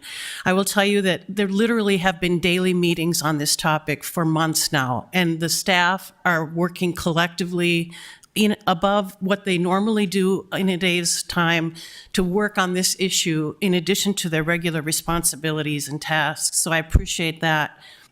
You know, the frustration is that it feels like actionable steps are not being taken, or the steps that have been taken maybe aren't working like we had hoped they would work. But the point of that resolution was to be flexible and nimble, and we are constantly evaluating what's working and what's not. But having said that, I can tell you that in the next couple of weeks, you will see real action come forward for consideration, and for really the first time from a group of community organizations who know this problem, who know how to work in this space, who are the experts when it comes to housing first and wraparound services, which is a really important part of this solution. Is we have to get people to the help. But first, housing first works because they have a roof over their head to start getting the help. And they're not worried about what their next night is going to be and where it's going to be. And yes, safety is central to this proposal. The proposal is, in my opinion, and I won't be supporting it tonight, but I will be supporting the actionable steps coming forward in a couple of weeks that address many of the concerns you've raised and ideas you've raised. That will come before this commission from the people who do this every day and are working on this collectively. And we have said this before, this is a regional problem, it's a national problem, it's not just a city of Fargo problem, and we do not have adequate resources to address this by ourselves. It will be public-private, it will be innovation, it will be going back to the legislature and asking for funds and new programming. Yes, North Dakota does have the resources to help us.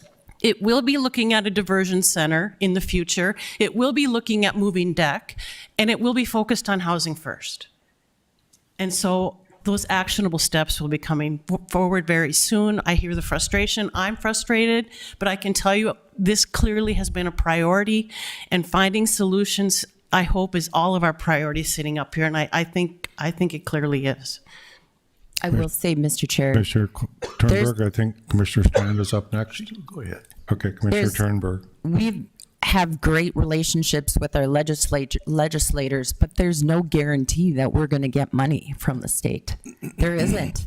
We had a great meeting, and I know they wanted, but we're Fargo, and it doesn't mean the rest of the state is going to vote that way. It's cold now, and if we table this, if we vote it down, then we wait 2 more weeks. It's cold now.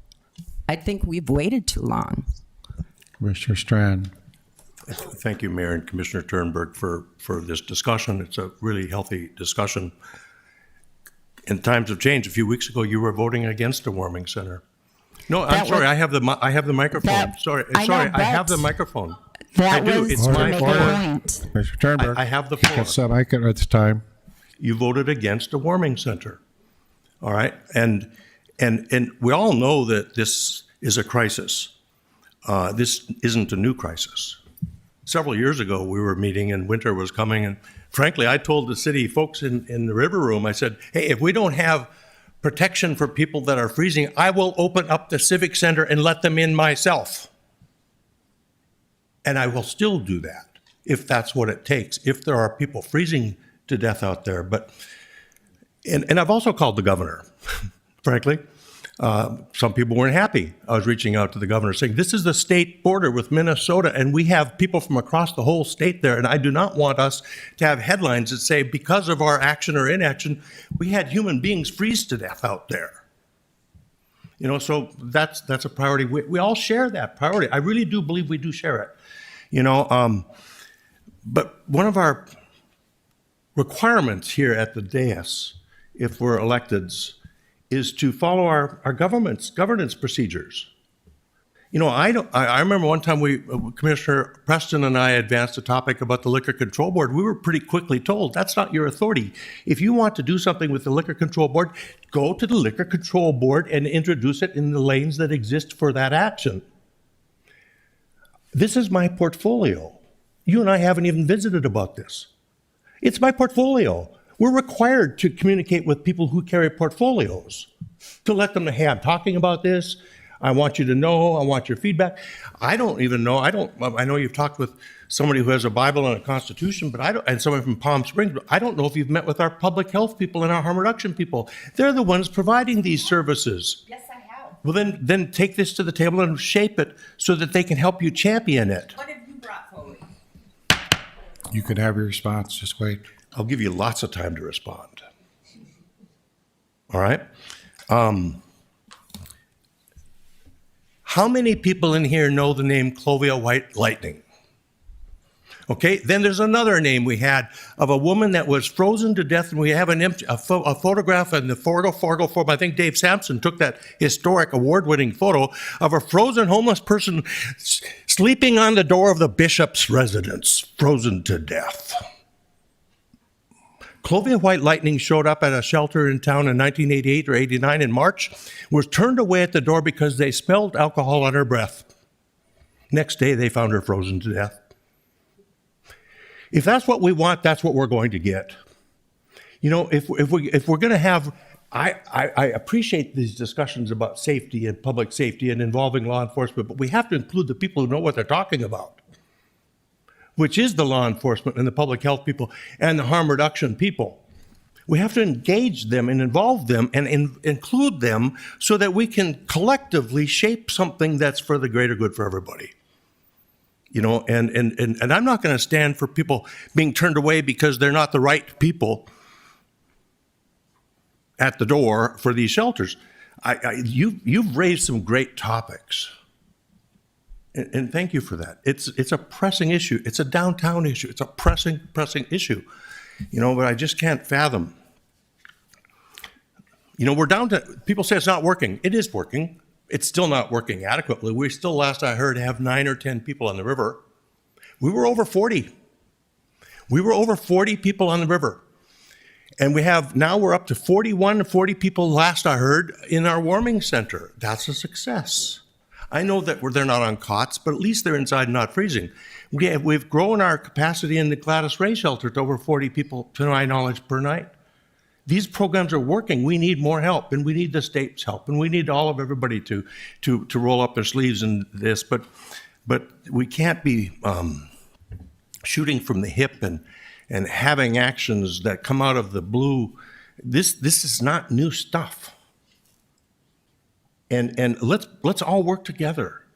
Let's sit down with our public health people and our law enforcement people and talk to them and go, what works? What do you need to do? And I have a feeling that they will tell you, well, this is what they need. And then let's breathe life into that.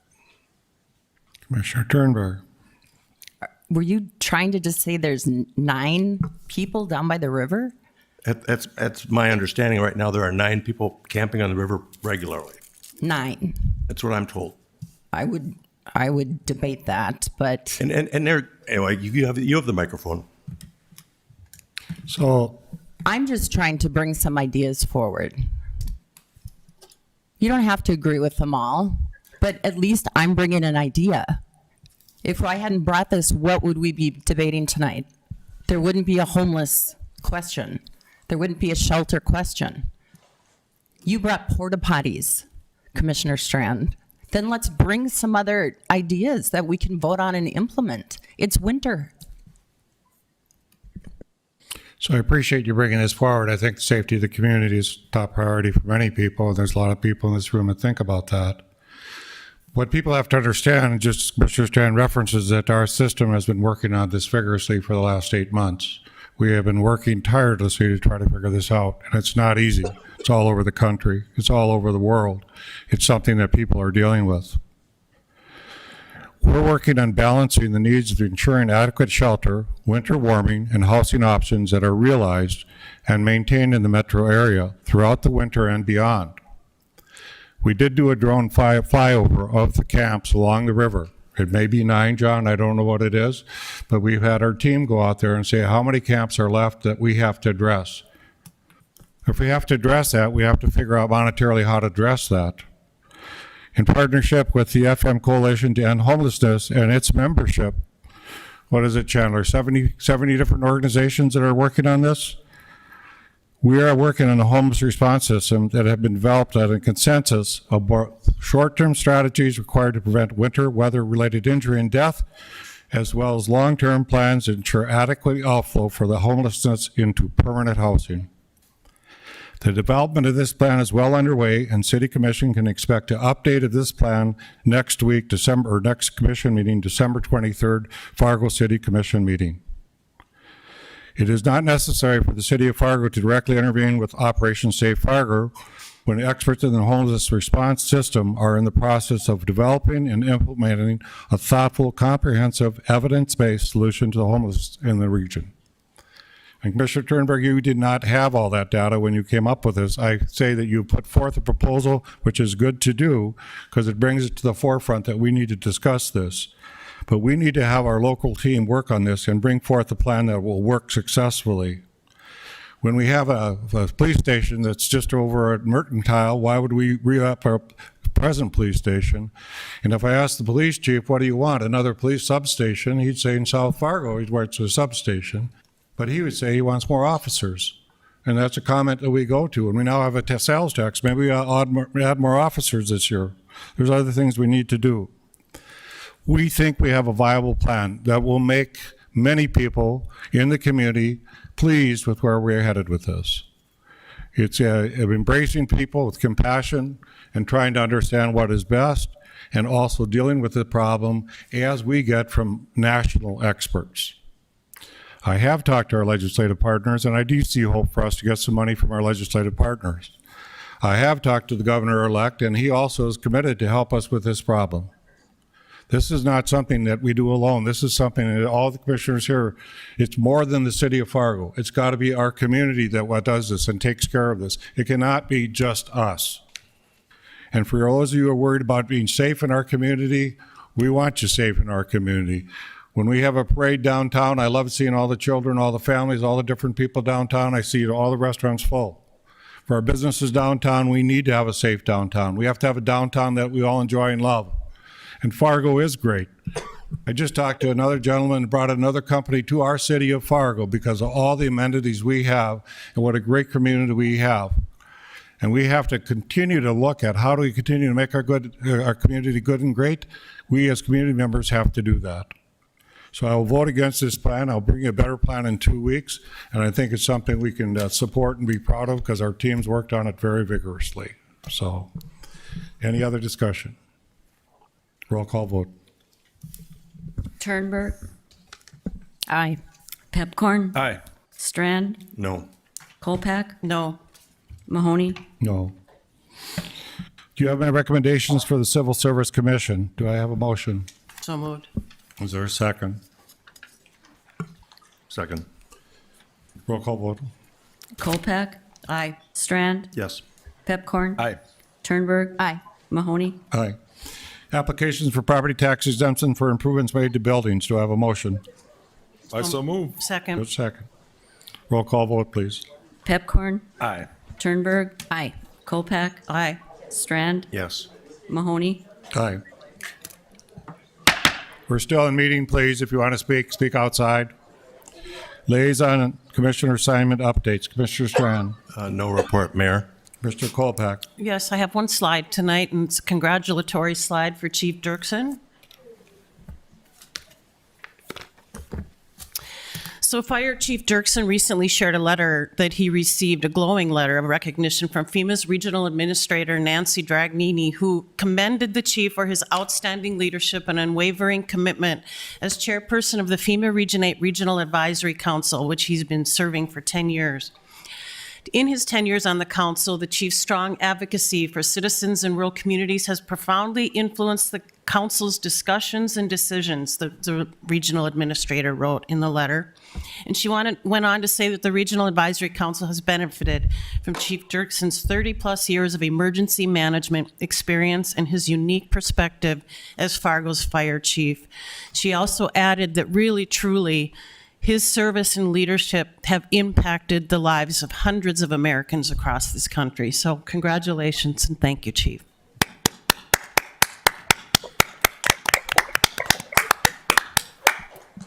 You're a humble servant, Chief. You do a great job. Thank you very much.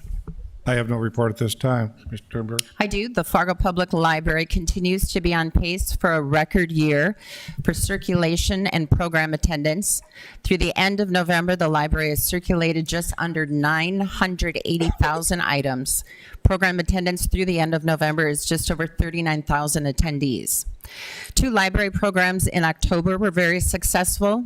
The One Book, One Community Author event with author William Kent Kruger had 675 people that attended in person, and an additional 53 people viewed the event on a live stream. 221 additional people have viewed the video via Concordia's platform. The Northern Narratives, Northern Focus Photography and Author event had 130 people in attendance, which is a new record for that event. Commissioner Pipcorn. Update. We do have some resident comments left. Cheryl Bergen, you don't have to speak again if you don't want to, but if you'd like to, you have your 2.5 minutes.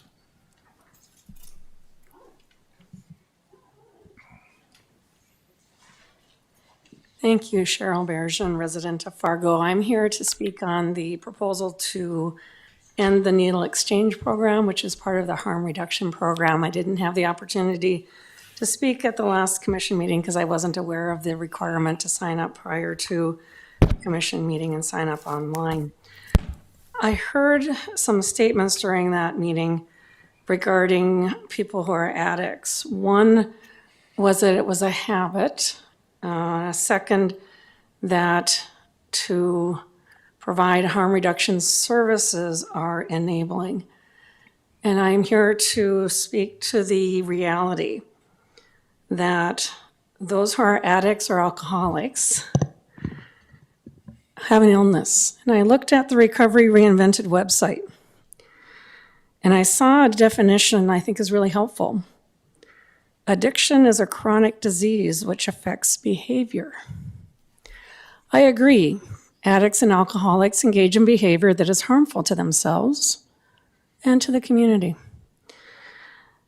But the focus of Recovery Reinvented is that it is time we support each other with compassion rather than judgment. And I ask that proposals to address the issues of the behavior of the people who are addicts or alcoholics come from a place of compassion rather than judgment. There are 12-step program meetings in this community. There are Alcoholics Anonymous, Narcotics Anonymous, Al-Anon for the families and friends of alcoholics, and Nar-Anon for the family and friends of addicts.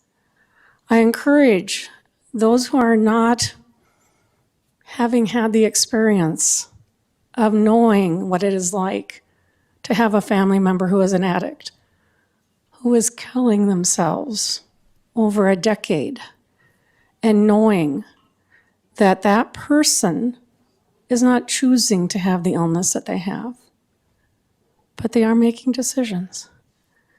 And that there are ways that we as a community can support them rather than judge. Thank you. Jesse Azure.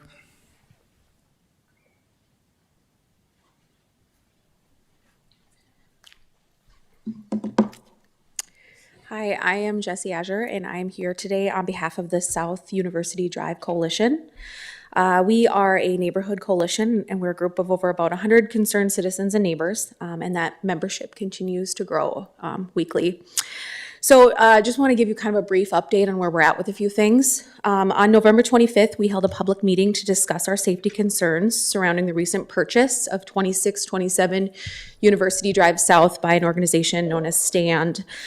Since that meeting, our group has been in communication with STAND, and we have been trying to work with them. We are doing everything in our power to help them find a new location. Additionally, a group within our membership has also offered to purchase the building from STAND, and that offer is still a very active offer as well.